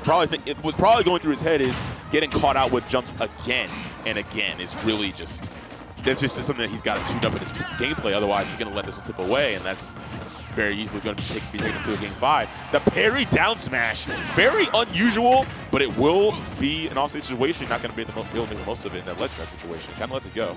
Dexter, whoa. All right, 2 whip grabs, and ZD just cuts out the middleman. Forget the grab, just go for that try and shoot an air out smash. Go out of stock. Now we're even. Good grab out of shield right there. I think that was a late hit dash attack too. That's dead. That's missed. He missed the tech against a wolf who was in down smash range. Yeah, that is, and it's actually is easier said than done against those really sharp angle late hit aerials to get that tech. And now we're going to game 5 once again. Ace is a classic. Yep. Also, just a quick bracket update. Jerry beat Elmerz in losers quarterfinals, so Jerry's making his way to losers semifinals. Wood is still playing against Seagull. So this is Seagull versus Wood has happened like every tournament for the last month. Yes, these two actually, I think you might have said it earlier, or somebody else said it. You did say it earlier. They were tired of playing against each other, so they asked to be seeded differently, and now they're in losing quarters playing against each other. That's likely to happen when you are one of the best players. When you happen to be two of the best players. Eventually, you can't run away from the seeding for that long. Yeah, I mean it's just the way it goes. Eventually, you will run into somebody. But ZD not trying to lose this game, game 5. No, he's not dragged down forward. They're looking very strong. Dexter knew they couldn't make it back with the up B, so he tries to go for that wolf flash spike. To try to catch. Yeah, would have been a good trade in his favor.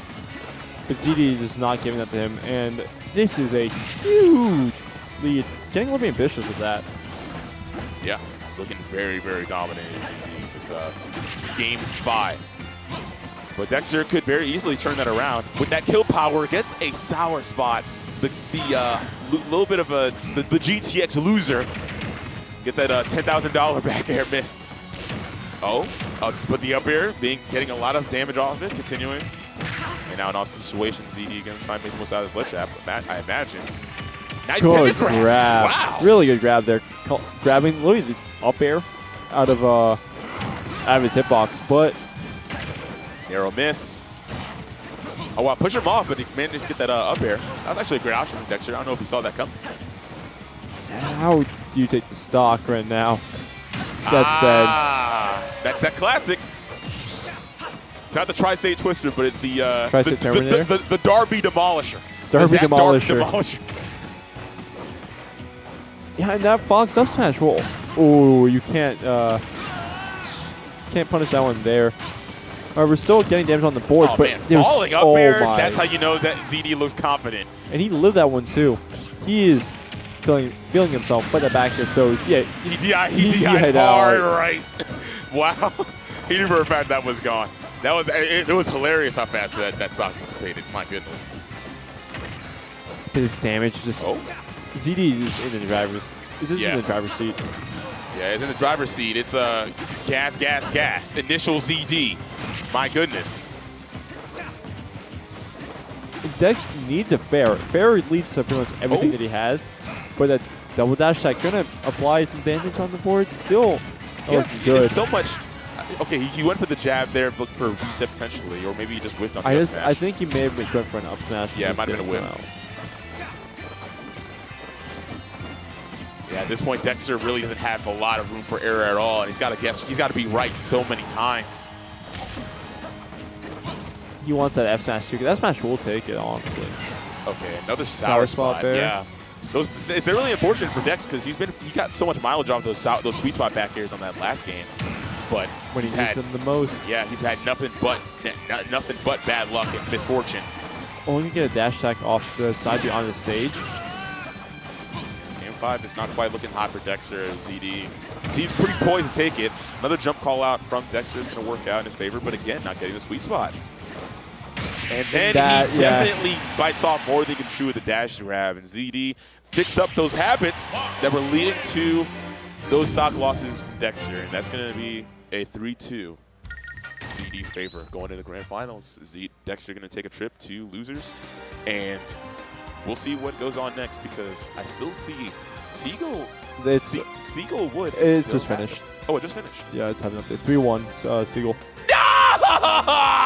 I want to see it. You want to see the hero? I want to see more hero gameplay. Damn it! It's fine. While we're between sets, let me advertise my stuff. Go on. So Nick at Night is an invitational I'm doing. We just announced Nick at Night invitational. Okay. If you follow me on Twitter, you'd see I've been mad at advertising for it. I do. Oh, so this is something you're putting on for the Maryland Smash community? Well, yeah. So far, besides me, we invited 2 players, Moru and Squid Plumber. Squid Plumber coming off a hot 13th place at Apex with the wins on Torres. Top 8 finish at Glitch. Yeah, don't forget the top 8, of course. But see, Squid Plumber, Squid Plumber stock's going up, and therefore I have to hard advertise him because that is a player that brings in views. I just announced that we're having KML and Nixia. KML, of course, ran production for VC before, runs some of the streams during Glitch. Okay. Nixia's did some stuff at the game gym, so having some local MDV talent running production for it. Cool. So just check out my Twitter. I've been hard advertising it. Okay. Got some big players coming in for it. Great. Another exciting tournament happening in the Maryland region. Yeah. Yeah. All right, cool. But I'm going to switch out for Dex. Or not Dex, J-Dog to get on. Is he coming on? I'm going to... Come on. Oh, okay, yeah, all right. Yeah, I'm going to take a break. I'll take a break. Yeah. All right, I'll be back in a big problem. Looks like we're going to get Seagull Joe versus Jerry. J-Dog hopping on. Also someone, coming off a hot commentary performance at Apex. In this, I was talking about how Jerry hasn't really been around much. Seagull was in that boat a year ago. But I will say Jerry's performance coming back has been honestly just more consistent and better than Seagull's was when he started coming back. And I do think it's because his character's game plan doesn't really change against a lot of the new members of the cast, while Palutena not only got hard nerfed, not even hard nerfed, but a lot of more counterplay around Palutena specifically has developed, and Seagull had to start adapting to that. Yep, and Seagull on top of that, I mean, he adapts, but he adapts kind of late when you force him to adapt. Like you show him you can punish an option 5 or 6 times. Also, he will pick a different character rather than learning the matchup. That too. Although I feel like as of late we've been seeing him stick it out with the Palu and the Diddy, so at least he's narrowed it down to 2 characters, which is better than the fact that he's had 20. Thank goodness. I used to get so mad. I was like, bro, why are you switching? Your Palutena's really good. Stop. And then he's finally got the memo. But his banjo, though? I forgot about the banjo. Jesus. He's actually been pulling that one out a bit recently, for better, for worse. Mostly for worse.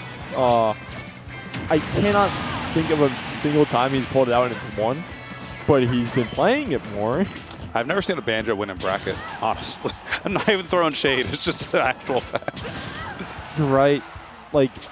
Tweak had it for a little bit, but he didn't even win a set in top 8 with it. I think Banjo's still the only DLC character not to win a set in a major top 8. Yeah. Yeah, Banjo's riding the struggle bus, and I mean, there's no more patches, so, he's not getting anything. Yeah.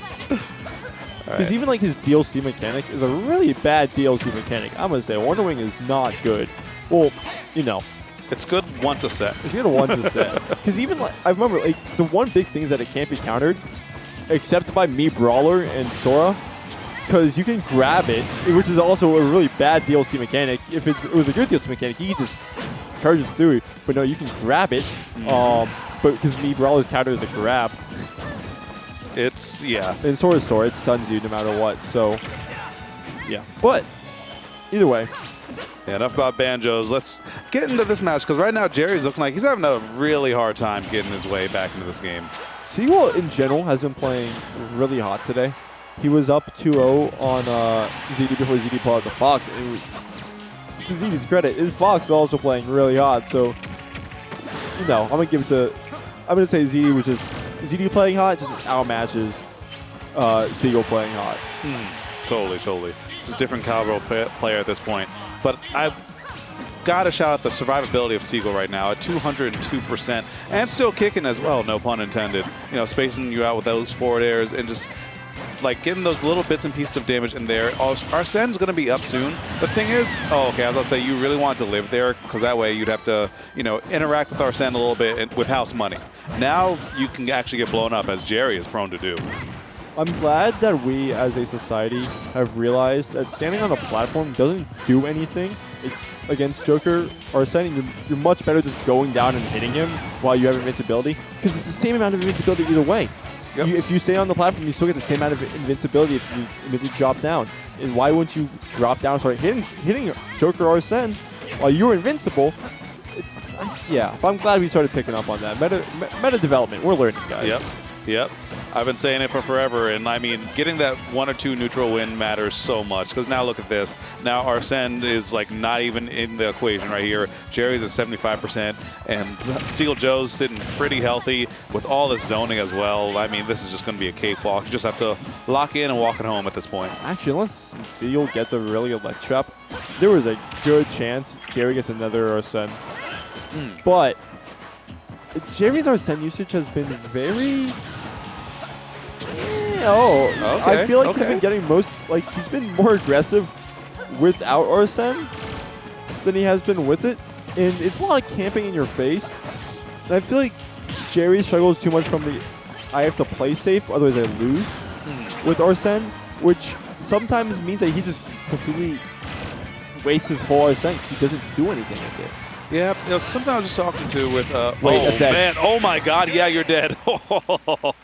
you jinxed it. You jinxed it. He heard you talking that ish, and it was like, nope. Let me show you what's up here. That gun, downward angle gun, that was a good gun. Is just really stupid because it's a physical attack. It's not a projectile, and usually physical attacks beat out projectiles. That is something that I'm glad also we started abusing more in this game. You know, projectiles be projectiles. And it's nice to actually have counterplay to them. Except guns are physical attacks. The properties of it are not projectiles whatsoever. Yep. So. Yep. Very interesting move. It's one of the few that's like that, but yeah. Sakurai was definitely experimenting with a lot of things, and I think in a cool way. I think it's cool to have like a projectile that's not a projectile, you know? I think Fighter Pass 1 shows the most, like, I'm not saying creativity. I think Fighter Pass 2's creativity is just way more than Fighter Pass 1. But I do think that we're seeing a lot of new ideas with Fighter Pass 1. Joker as a whole was really the first time we got like a limit. But like, you know, there's a limit, but then there's also Arsene. Arsene is a whole different beast, and I think it shows. Kind of like an install in like traditional fighting games. You know, it's like it changes the qualities of all your moves, but it's like only there for a certain amount of time. That was the word, yes. Yeah, but speaking of installs, time to uninstall that Arsene because it's completely gone. And that was the weirdest hurtbox shifting I've seen in a minute. That's just the game, though. I feel like both these characters have really odd hurtbox shifts. Joker especially.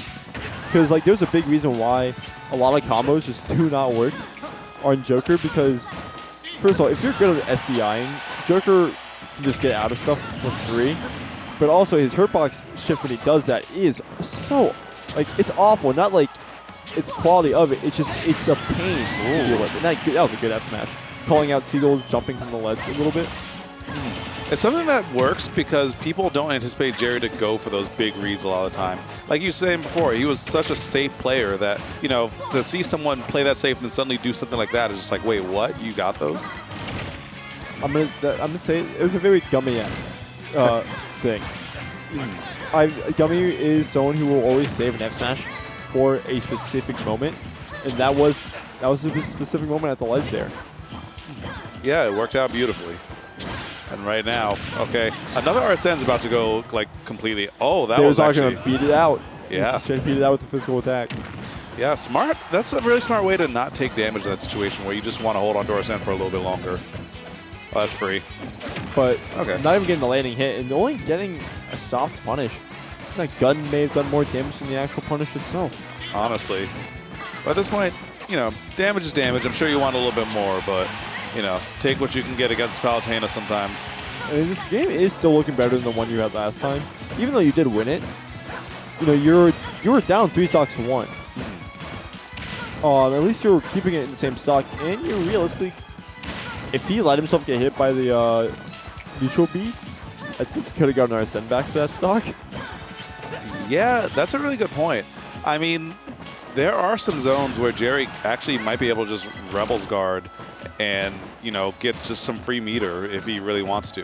Because Palutena is fast, but, you know, Rebels guard recovers pretty fast, and Joe's throwing out those projectiles from a pretty long distance sometimes. Yeah, like that one. If he had just upped the Rebels guard right there. There it is. Yeah. Still gets Arsene though, so. Back throw, not going to take it. Closer than I Up thought. throw will probably start taking it soon. That's definitely going to take it. That move probably could kill sub 100 at some points. Yeah, if you read a jump. Oh, but okay. Not landing on the platform.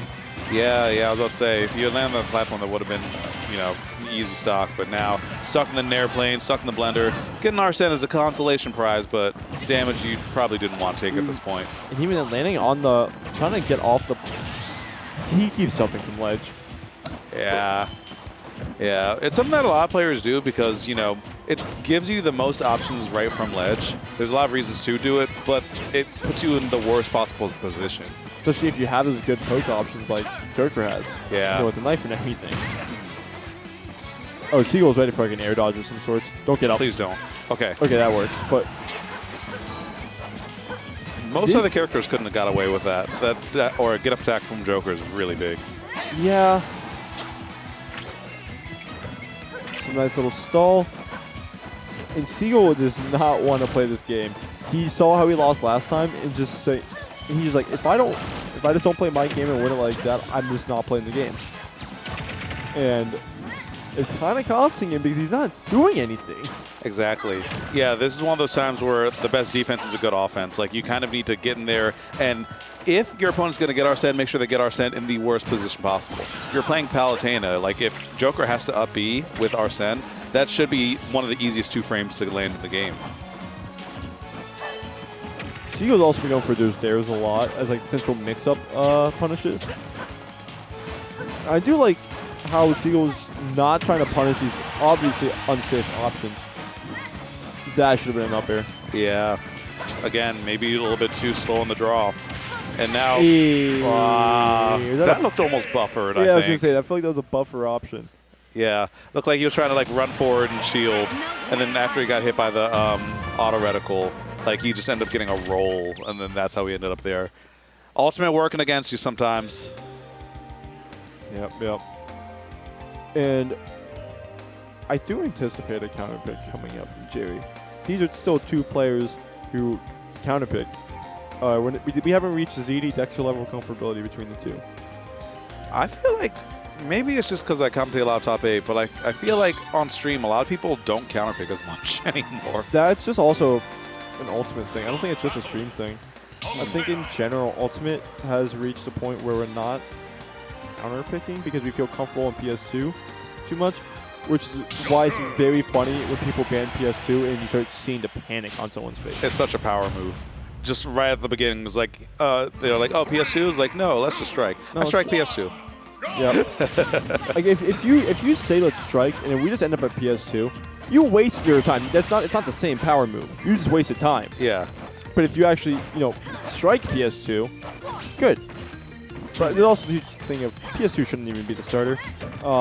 It should be spawn battlefield, but I can't even say you guys aren't ready to hear that, because we've been ready to hear that for a while. Just nobody cares. Yeah, exactly. I was about to say, like, that sounds like an interesting conversation, but I don't think it'll change much for people. Like, I know we've been putting small battlefield on starting stages. That's if Jerry took his hand off the controller, that would have hit. Yeah. I think he was looking for that up B. Like, again, Joker's up B is just so easy to two-frame, but you have to actually put them in a position where they have to and not overcommit. That Seagull Joe did right there. No, that was some crusty DI. Yeah. I think he was trying to maybe get out of it and just got clips of it, clipped on it, and yeah, the ugly DI showed. Again, yeah, Seagull jumping from the ledge. Seagull, Jerry's been get hit. up attack. It may work. Fair point. Yeah, I don't think I've seen him get up attack this whole set. It's a risk. I know it's like you don't want to do it, but sometimes you just gotta. Jerry has not been standing in shoe at the ledge whatsoever. I feel like there's a good chance Jerry will get punished for existing at the ledge more than Seagull would if he did literally anything else than jump from it. Again, don't jump again. Jesus. I mean, but that's the thing. He's also getting rewarded for it, so there's no reason for him in his brain not to stop doing it. The no mix up. You know, he gets punished once for it. It's like, oh, okay. Gets punished 4 times. Okay. But look, he succeeded 1 time, so therefore it's not 100% failure rate. Yep. That's what I was saying at the top of the set. Like, Joe is hard conditioned to do different things until you prove to him several times over that you will punish him for that thing. I've been playing against and watching Joe in a lot of games for a very long time, and that's one of the most consistent things in several different Smash games for him. Yeah, that back air coming out. Just in case you decide to go out there. Nice. Good dare, good dare. That dare also is strong. Like, you normally don't really think of it because its utility outside of Arsene. Like, its utility outside of, like, Arsene there isn't that, useful. But there was a very specific situation like that where it just kills you. It will just, like, kill. But you never see it. Yeah, extremely high base knockback. Always sends the direction the Joker's facing. And it covers a pretty decent distance below, but yeah, it's just really hard to set up. Good roll. Yeah, Jerry's trying to dare a lot for the 2-frame. Could lead to some big advantages for him. But I feel like, I mean, Arsene's almost here, and something tells me that Jerry's about to make a huge play with it. I feel like this Arsene will be a haymaker Arsene. Look at him, he's moving, man. Not enough, apparently. All right, so now, okay, now you're in a good position to get hit by all those nairs. Oh, he went for it. He jumped from ledge. again. He was even ready for it, but still couldn't get it out in time. He just keeps on. He just can't keep getting away with it. He can't. He's been punished for it. Why does he keep doing it? There's the Palutena coming in handy. Oh, I'm a liar. Yeah, that Arsene pretty much made no difference. And now Jerry actually could lose it just here. Has to make it back through. That went through pretty, but that tilt's super strong. That was kind of ultimate saying, like, okay, you should have died to that auto reticle. Here you go. We're back. Back to our regularly scheduled programming. And even though, honestly, Jerry's playing that one super well, he just kept on getting hit by really random things. That nair, specifically that nair that sent him off stage for like that last stock, he was fully behind Seagull, and he like tried to extend his like leg or something. I think it was fair, and he just got Palu naired in. Just the vortex. All right, but going right back into Town and City. I feel like, yeah, that's the 2 main stages that I see out here. It's just PS2 and Town and City. And yeah, Town and I remember there was like a thing a few weeks ago. Someone said Town is the most neutral stage in the game, and I was like, yeah. But now after like it's been a few weeks, I fully agree with it. I think Town is probably the most neutral stage in the game. I agree. Yeah. I feel like everyone feels comfortable on it. Like at some point, it's a configuration that like is comfortable for most characters in the game. And yeah, I think it's just a very basic and comfortable stage. Oh, no jump here. This sucks. But he's going to go over it, and really good fastball. And this is going to be some damage on the board. That's not going to be even close to a stock. But he made the most out of his first beginning part of the Arsene.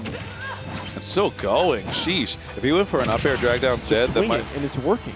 This is what I was looking for. Sometimes, every now and then, as a treat, you just got to go full Unga and just be hitting some buttons when you have Arsene. I know everyone's like, oh, I don't want to do it because they'll read me, but like sometimes you just gotta. There is also the whole thing of the mid-level mash, which is when you get your power up, you start mashing it. You know, when you when Kazuya mid-level Kazuya players get Rage Drive, they will start just fishing for that move. When same like Go over Terry, Arsene, Cloud Limits, waiting, fishing for something like that, and a lot of like top players' difference is that hey, they think a little bit when they have it. Oh, he used a jump. Yeah, he's dead. But yeah, they think a little bit when they have it, then every now and then they don't. Every now and then they don't, and then that's when it especially works because it's like, oh, like I have this option. They're gonna see it coming and like they're gonna dodge it. Yeah, you see a truck moving towards you, and you're not always gonna dodge that. So like it works sometimes. Look, this game you have to react to frames. Sometimes you just do not think that fast to do it. And that's when they take full advantage of it. Because I'm sorry, when Joker Bear is just giant hitboxes, or like hitboxes with small hurtbox, I'm not thinking that fast. I'm really not. That's dead. Nice, nice snipe. But a little bit of Arsene on board, and yet maneuvering around the hitbox, so Seagull's attempt to come down off the platform didn't matter. Yep. But oh, he needs to stop jumping. Yeah, he needs to stop jumping there. Both these players need to stop jumping. Honestly, yeah, some bad. I thought he got his down B out there. Either way, gonna take some damage. Interesting. I think, okay, I understand that one. You punish the landing. The main problem is, it's not really easy to punish Joker trying to land. He's not, like, you know, particularly floaty. He doesn't have the worst option to get down, even though he has gun. Oh, that's gonna hurt. Going for a ledge trump, not gonna find anything. Looks like Jerry is more willing to swing on this game with Arsene, which is. I think it makes a lot of sense. You do have the smaller side platforms with Town, so abuse it. You have it. Hella rage right now. Good roll. Yeah, yeah. That's how you got to deal with that move sometimes. Have that maximum frame advantage to get in there. Last little bit of Arsene. If that back air connected with that much rage, it actually might have killed there. It probably would have. Yeah, gonna go back to middle stage and just explosive flame. Grab won't kill for Seagull, but definitely will put Jerry in a bad position. Oh, I'm loving the patience between the two right now. Look at this movement. Just jockeying for position, but they're not gonna take it off stage. Yep, get that. Good Cyber to get back. okay, how's he gonna land here? Very aggressively. Should be a punish. No, that should be an F smash punish, but gonna go for an F tilt. Rather safe than sorry. Yeah, at this point in time, you know. Nair will definitely, dash attack is definitely gonna take it as well. Yeah, nice parry into the dash attack right there. Getting all that frame advantage, but okay, using that tangibility just to buy some space back.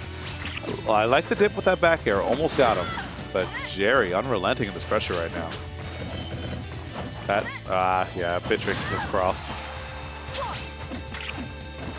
He's actually really going low for those, which committing that hard makes it honestly really easy for Seagull to get back. Because Pally's recovery, if you have a jump, it's not that, you know, it's not that hard to react to someone committing to an option. Back throw not going to take it. Oh, air dodging through the Aegon. Says a lot of Arsene left. But Joe really just needs to get one hit to kind of burn down a fair bit of it. Aegon's still not killing center stage here. He doesn't even need to get a hit of it. Just play, and there's a good chance it's going to run out before anything happens. Down throw? Yeah, that should do it. Yeah. 214. Again, I called it in game number 1, but the survivability from Seagull has been pretty damn good. That's like 13% for just existing in the range. And you're not getting Arsene soon. You have to get another down B if you're going to get Arsene in a realistic amount of time. That said. Yeah. GG's. Seagull Joe takes that 3-1 over Jerry in loser semis. Semis we're gonna get Seagull versus Dex. Yep. So we're back to our classic 3 out here in MD. We got Seagull, Dex, and ZD. ZD is, of course, sitting in winners finals. I was talking, not winners, Grand's winners side. I was talking about it earlier with Gresh that we haven't seen Dex lately. Yeah, I feel like we've mostly seen Dex on Fridays if he's been around. We've seen a bit of Peanut, a bit of Kakuba. Honestly, just those two, like those 3. I feel like it enhanced if he decides to come. But that's also more of a Friday thing. I don't actually. I'm trying to think the last time we've seen Enhanced come on a Tuesday. It's been a minute. I mean, he's still in high school, so he's still a little child. Yeah. Also, is this a new camera? I noticed I was in kind of HD there. Actually, I think it is. Yeah. Or is it the old camera reset up? I don't know. It's nice. Definitely, it looks. It's a camera, and either way, it's gonna look nice. Yeah. Yeah. But you know, big shout outs to Noah behind the scenes, holding things down on the home front. In the meantime, yep, looks like we're gonna get Seagull, Dex, and yeah, as you were saying, you know, Enhanced on Tuesdays. I mean, I remember when I was in high school, there was no way in hell I was staying up this late. I would have been dead on Wednesday. It is break week. Facts, yeah. We were talking about it earlier that apparently Seagull's been playing all day on Elite Smash because he doesn't have, to do anything. True. So he's a bit warmed up today. It's going to explain also why, he's been playing a bit harder than usual. The Elite Smash buff. That used to be a meme, but now at this point, like, everyone who still grinds a lot is still, like, solid. So, like, you have a chance of running into some really good players on there. I found Peanut a lot before he got, like, to the level he is now. But even then, he was still, like, quick play menace. I found Joj a few times. I found Diddy's Mega Man. I beat that, just dipped. I'm not going to ever have to hear the fact. I'm never going to have to live with the fact that I lost his Diddy's Mega Man. But yeah, just online is something. Dex is someone who I've never seen play online ever. That's self-care right there, honestly. Yeah. But I don't blame him. I've been online free for a year. God, it's great. All right, but that back throw right there, yeah, definitely going to do it. So Dexter's opening up strong early on. Kind of what Dexter does best, taking a page from Seagull Joe's book and kind of, adding a few lines of his own. Gets an early lead and then just compounds on it by playing safe and getting a hit or two and then just really taking that to the bank. Right now, though, he's not getting the hit or two because Seagull Joe did teach him a lot and kind of hip to his movement options right there, but there we go. This could be how things get started. Look at that laser. Going to burn the jump and just force Seagull Joe to go low. Even more damage, but good DI away and forward air to interrupt that string. Yeah. And Dex is he's holding on to this one. Like, we were talking about how it was Seagull last set. Dex, just monster in his own right. Like, I think that's just what makes Dex such a good player. He knows exactly what he has to do, and for everybody else, it's not benefited from the fact that he plays Wolf. We don't get any luckier because Wolf just gives the tools for Dex to just. I'm gonna say Dex exploits a lot of Wolf's great tools. Yep. And he's super good at it, and it fits well with his game plan. He knows how to live for a bit. He knows how to take stocks early. He knows how to ledge trap well. It's one of the rare instances where someone's playstyle completely matches with the character that they picked. And that's not easy to get in a lot of games because every character has a couple things or qualities that's that's not quite me, but we make it work. But Dexter, Wolf fits him like a glove. Yeah, it's a big reason why, of course, low tier players as well stick with the character they play because that's the closest thing. It's for instance, I would say Peanut, but we've seen him pick out a lot of characters, and they just don't have specific things that Peanut likes about them, and they get put away after a little bit. Yeah. Oh my god, that did shield damage. Yeah, that move would have hit like a truck. But I still think Peanut's Roy has a lot of potential. I mean, he's probably going to start going Mii Sword Fighter. It put in work against Pink on Sunday or Saturday, whenever they played. Jeez. All right. But right now, Dexter just trying to walk us home. Looking for some way to keep him on the ledge. Kind of what he does best. No jump here. This is going to suck. Oh, good doing angle. it too early.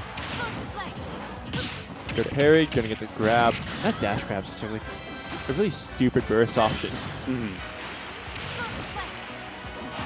Dexter's playing nice today, honestly, defensively. I feel like everybody's just been playing really good today. Yeah. Maybe a little bit fired up. You know, end of the year, people maybe want to hit some of their goals. And plus, you know, lots of high-level Smash happened over the weekend. Get mixed. My ankles were shattered, too, by that. Yeah, lots of high-level Smash happened over the weekend. We had Apex, we had DreamHack Atlanta. There was a Spain European tournament, I'm pretty sure. That's what it's called. Yep. It wouldn't surprise me if Japan had, like, you know, their 20-person weekly that had, like, half the Japanese PGR. So ridiculous. Some of those, like, Japanese locals have me be like, what? Like that, and what's that one in New Jersey? PS Platinum Star Weekly. Platinum Star. It's like, oh yeah, like yeah. No, I got Jackal round 2. It's like, oh yeah, to fight Tweak to get in the top 8. I remember seeing one that was like Jackal, Tweak, DeBuzz, Rivers, and like a 24-man bracket. Like, what the hell is that? I think like it was best when we started coming back, and it was like, why is half the PGR at this random weekly? That's so funny. Yeah, cracks me up. I was like, oh yeah, I lost Tweak in the Buzz for 17th place. Man, try to stay stacked. Yeah. But off in this game number 2, we do have the Aegis switch for Seagull. And while I don't think his Aegis is bad, it's kind of what we were talking about before, whereas like instead of making the adjustments with the character he was already playing, he switches to a different character, and then that doesn't work most of the time. He was talking about it earlier today, too. Like, someone was talking about, I think it was like Seagull's first time meeting them or whatever, and the person was like, oh yeah, like I think like I said like a month ago playing Mythra, and he has a jump. But, side B, yeah. You're talking like, oh yeah, I haven't like played them since. It's like, well, Seagull, if it's not ready, why are you pulling it out? Yep. It might be a thing just because of the matchup history between the two. Maybe like he was just feels a little lost against Dexter and just kind of throwing stuff to see what sticks.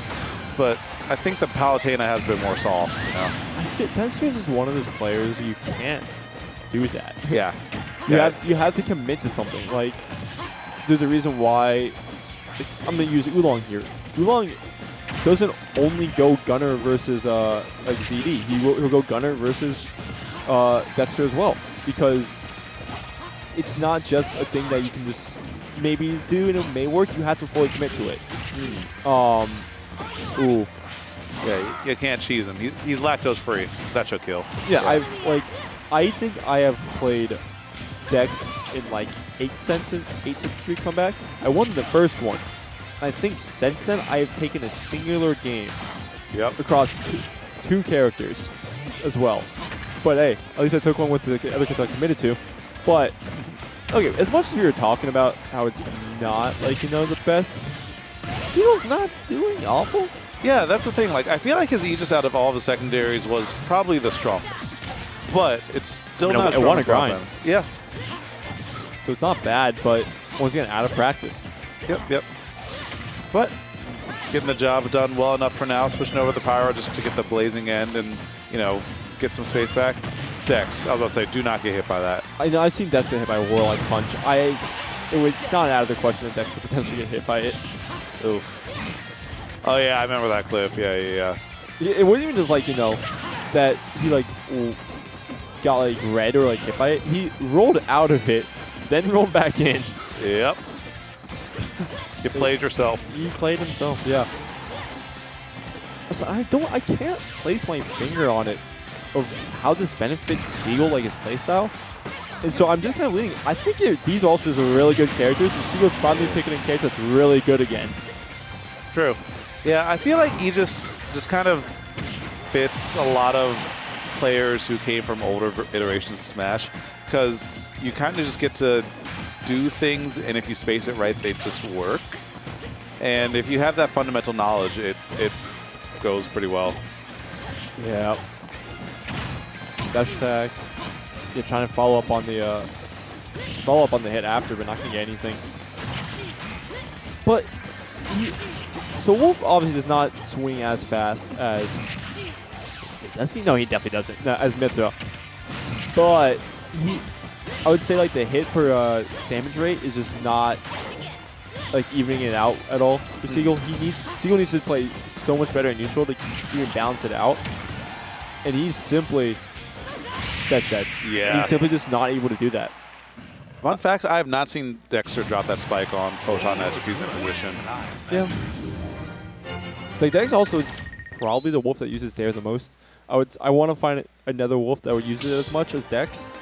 I just can't. I'm trying to think of like anybody. Charlie has been starting to on some of his streams. I mean, has he been streaming a bit more recently? I thought he's been tweeting a bit more. I just don't know about. He streamed once a couple weeks ago, like as a big comeback stream. I think he streamed like maybe once or twice since then. Yeah, he started to go for like more of those Dare extensions and like. Wolf doesn't have a bad move. He does not. Yeah, he does not. His worst move, I think, is maybe down tilt, and down tilt's still Jab. good. His jab, Probably like, jab. Yeah, his jab but is. I feel like whenever we talk about worst moves, jabs should never be in the conversation because, like, realistically, for most characters, jabs are their worst moves. Like, if it wasn't for the fact that up Ganon was made to be bad, it would be Ganon and jab. They said nope, it's up tilt. Yeah, I was about to say. Yeah, if Mac wasn't made to be bad, it would. Actually, no, he has a frame one jab, so he's getting out of this one. Yeah, Mac doesn't have a bad ground move. Yeah, Mac does not have a bad ground move. That's gonna take it, yeah. All right, something I do have to give Seagull props for is just how he switches between the two. A lot of Aegis players kind of gravitate more towards one or the other, and I feel like they don't swap the Pyra when it would actually benefit them. Because, like, you don't just swap to Pyra when your opponent's at high percent, even though it definitely is a solid situation. It's also when you have stage control and, like, you feel like your opponent can't run past you to get past that. Good F smash. And he went for it. Yeah, like this is a good Pyra situation. Yeah, when you have them at the ledge. And that move should not be as safe as it is. Wolf should be, as much as I hate saying this, Wolf up smash out of shield should be punishing that. Yeah. That. Very close. Oh my god, no, he's actually at high percent. I thought that was a DI thing. Nope. That's just really close to it. He got lapped a while ago. Yeah, the damage output from Aegis really can rack up if, you know, you don't kind of alleviate some of that pressure there. Wow, that spot dodge worked. Good spot dodge, but still had a shield. He's big. Actually, I don't know if he would have gotten hit by it or if it was just simply because he put up the shield that he got hit. Either way, gonna get up smash. Yeah, a little bit too antsy right there. This is one of the times, yeah, like you kind of need a switch. Oh, and trying to expecting the movement past him. What I would like to see from Joe here is like after he gets that Mythra hit, then switch so that you can like switch after you get in the position, so that way you can kind of, you know, get a big hit afterwards. But right now, because of that weight, yep, you get comboed a bit more, but you still end up getting the kill anyway. Also, this is a really tough situation for Seagull to be in. If you roll in there, or if you roll out, you get fair comboed, and that's never a good sign versus Wolf. But since he decided to roll in, he just got nair extended off of it. Yeah.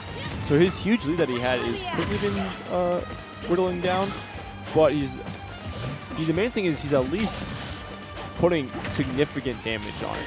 That's it. See, again, in position, easy pickup. Now, this is still one Wolf combo. Don't get it wrong. This is still one Wolf combo, especially now.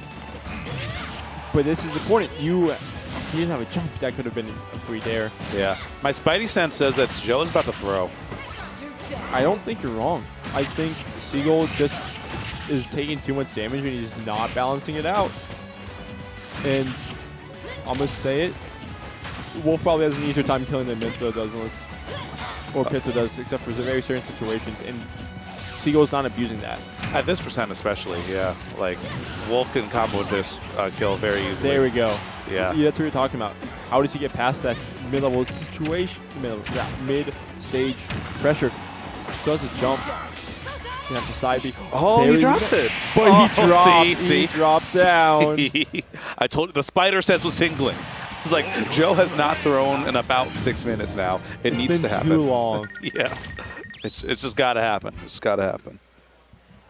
All right. So with that, we got our grand finals all set, locked and loaded. And what would a Xanadu be without ZD and Dexter playing for the 200-something time? You know what? I was talking about it earlier. How can I be thankful this Thanksgiving without doubles as the finals Xanadu side event? There's Squad Strike today. That's no fun. I want to be thankful with my friends and play doubles and do stupid things. But hey, I'm thankful that at least we have some sort of consistency in my life in the form of ZD versus Dex grants. ZD and Dexter in grants has probably been one of the more consistent forces of like the last year and a half for me, honestly. It's just nice to have that consistency back. And yeah, it wouldn't be a Tuesday unless it was ZD and Dex in winners finals or grand finals, and then myself commentating it along with you. Like, it's just the way that Xanadu is meant to be. Yep, and the Fox coming out once again. We're talking about, he was playing really well. I'm not sure if you were, I don't think you commentated that set, did you? Which one? The winners finals set? No, that I was, sitting over there before that. CD was just playing it really well. As well as, like, his Fox also playing really well against Joe earlier. And I don't imagine he'll, unless it gets, like, just badly touched, I don't think it's going to be switched off of. Yep. Although early on, I mean, Dexter playing hot. I feel like Dexter with the Seagull Joe warm-up is a buff that we have to talk about. Because I feel like Joe kind of hones you to play a certain patient way. Oh my God, but it's still Tuesday. It's still, wait, what happened to ZD? Just homie stock. Oh, okay. But like, we were talking about how strong Elite is, and that's momentum gone. But I don't think Dex is a player that gets affected by momentum, if that makes sense. Like, I feel like I rarely see, it's like, oh, Dex is losing? Okay, well, he managed to balance it out just because he existed. And I feel like it's more so lack of momentum on the other side, more so than it is Dex having momentum. If that makes sense. Like, I am probably sounding very stupid, but I do want to make clear that I think Dex just does his own thing no matter what. Yeah, that I can agree with 100%. Very consistent player, and just like that, takes the stock right back. I feel like also Dexter gets better after he SDs in a silly way. He needs to. Like, it's like this part of his coding. Yeah. Wait, he actually doesn't have a jump here. Yeah, that was a really good Firewolf, because for some reason Dexter jumped right there and it ended up being taken. And I mean, ZD firing back. Interesting recoveries here. Ends up on the platform. That'll work against most characters, but Fox just too fast to kind of get away from that easily. And this is definitely, we're probably nearing the end of the fair bear percents, especially with how light Fox is. Yeah, we're out of it. And with how much rage is on the board. Good angle. ZD actually has very few options of what he can do on shield with up smash. Up smash will definitely kill right now. And this is gonna be easy pickup. He's gonna go out there. The down tilt. Not gonna go out just yet. And missed. Oh no. That was actually two really good plays from the ZD right there, though. That shorten on this Phantasm means that Dexter wasn't able to get out there far enough in time. And then going for an angle to hit Dexter right there. The fair came out. Oh no. Oh no. Not like this. Not like this. It very well might just be like this, actually, Nit.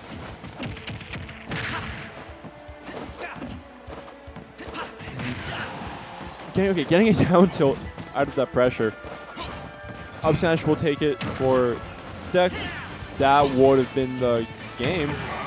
Yeah. However, he has to find a way to land.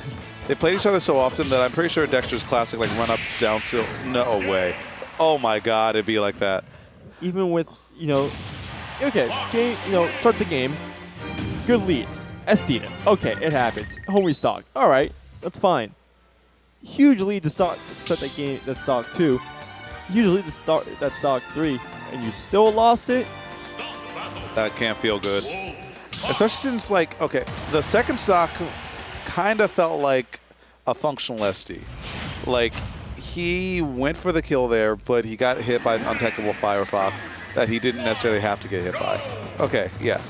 2 good plays by ZD, like I said before, but also that was kind of on you for being out there.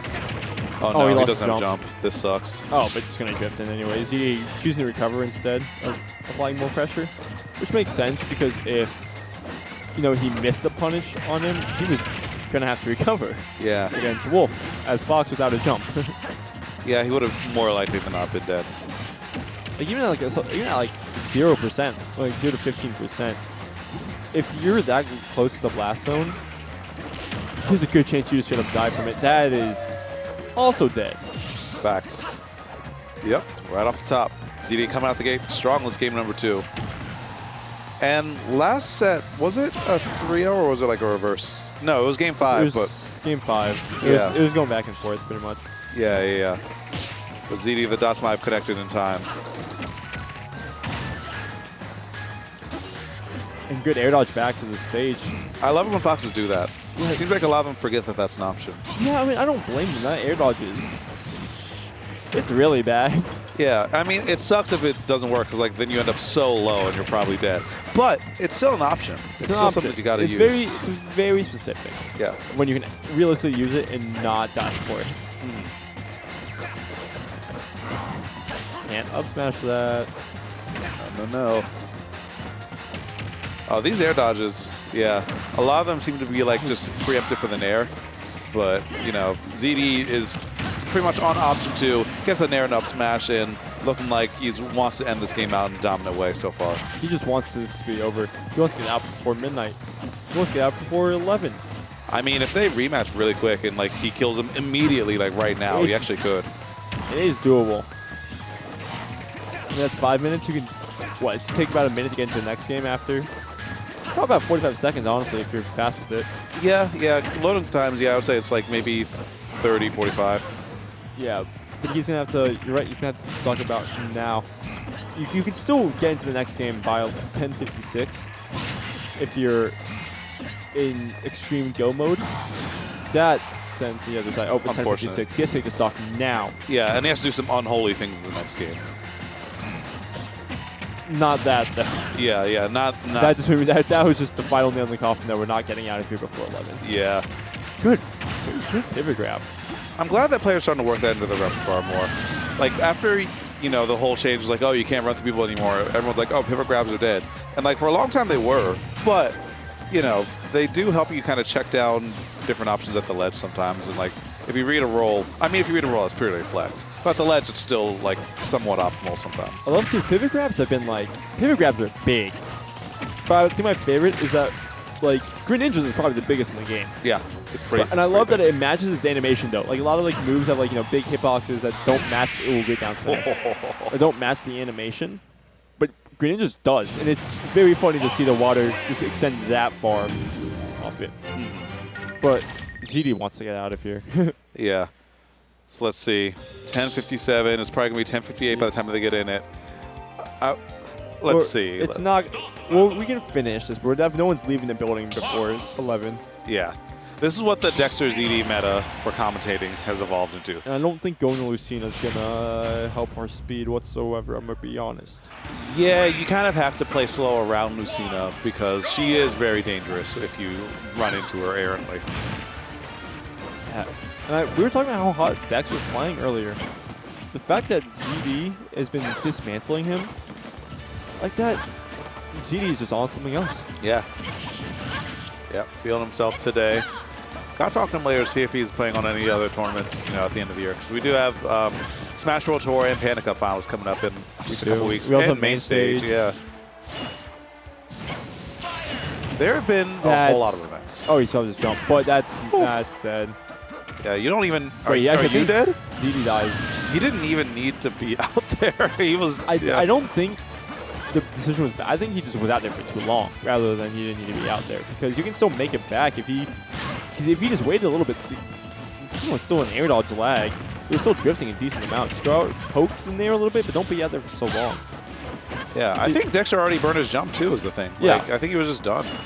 Maybe. Because that up B actually goes a surprising distance, and they have a lot of drift somehow. Yeah. I meant like after the drift where he started jumping out there, because like he was like starting to fade back, and at that point you were done. But yeah, ZD dropping that stock, and it looks like that functionally did not matter because he's been hit like maybe twice. Yeah. Yep. All right, down to the final stock, and ZD, you know, looking as comfortable as ever. Wait, actually, it's doable. It just turned 10:59. Oh my God, ZD, you have to do it. You have to do something big right now. It starts right now. 39%. All right, all right.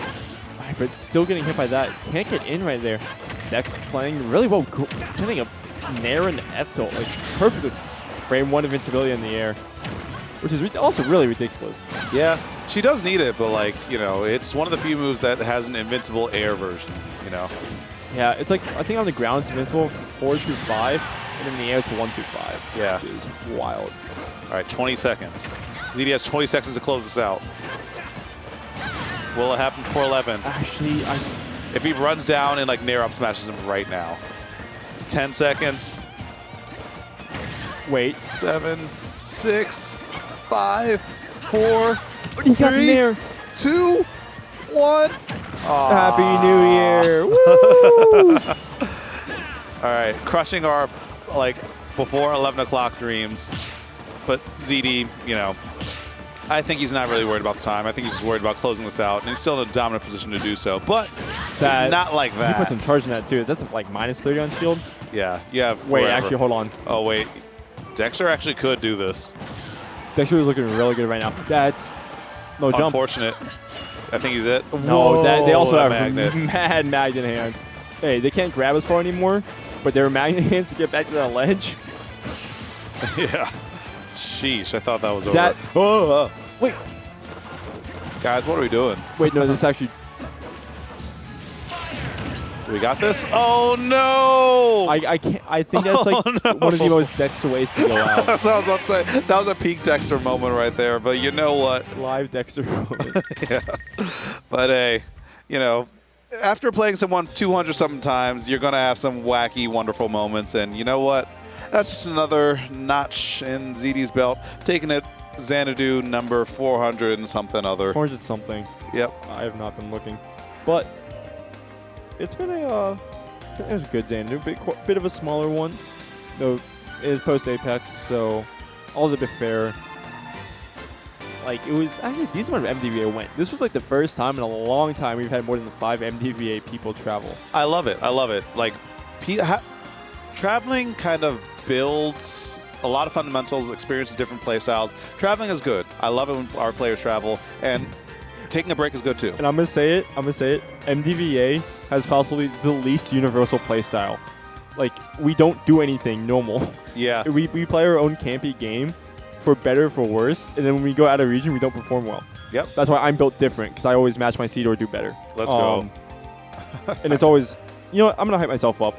Yeah, I did it. Also, shout out to Squid Plumber. I'm gonna hype him up because he's the boy. Deserves props. 13th place, beat Suarez, which is apparently one of Belmont's worst matchups, which makes sense because how do you combo him consistently if he just moves around all your stuff and he just armors through it? True. And Icy Mist, and both last hit game 5s, and a bunch of great players from Tri-State like Fawn. Actually, I made a whole graphic for him. Why am I trying to think this from memory? Let's go. Suarez, Icy Mist, Fawn, Blank, Hungry Box, and Ranger. So, all really good players. Ranger a little bit meh. No, I'm joking. I was about to say. Him and me go back and forth on random stuff online. He's a chill guy. But that's all from me. Hey. Check out my Twitter. I've been announcing Nick and Night stuff. Really passionate about more of that stuff. Yeah, follow me. Nick14 everywhere. Where can they find you? JDog926. As always, as long as Twitter is around, just look up JDog926 on other socials and I'll be around. People are migrating to Hive. I made an account. We'll see how it goes. But in the meantime, in between time, you know, thank you all for tuning in. Congrats to ZD for winning again. There's no Xanadu this Friday because of Thanksgiving, so we'll be seeing you again Next Tuesday. Yep. next Tuesday, same time, same place on VGBootCamp. Y'all be safe out there. Happy Thanksgiving if you celebrate it. And hope you all have a great week. Peace out.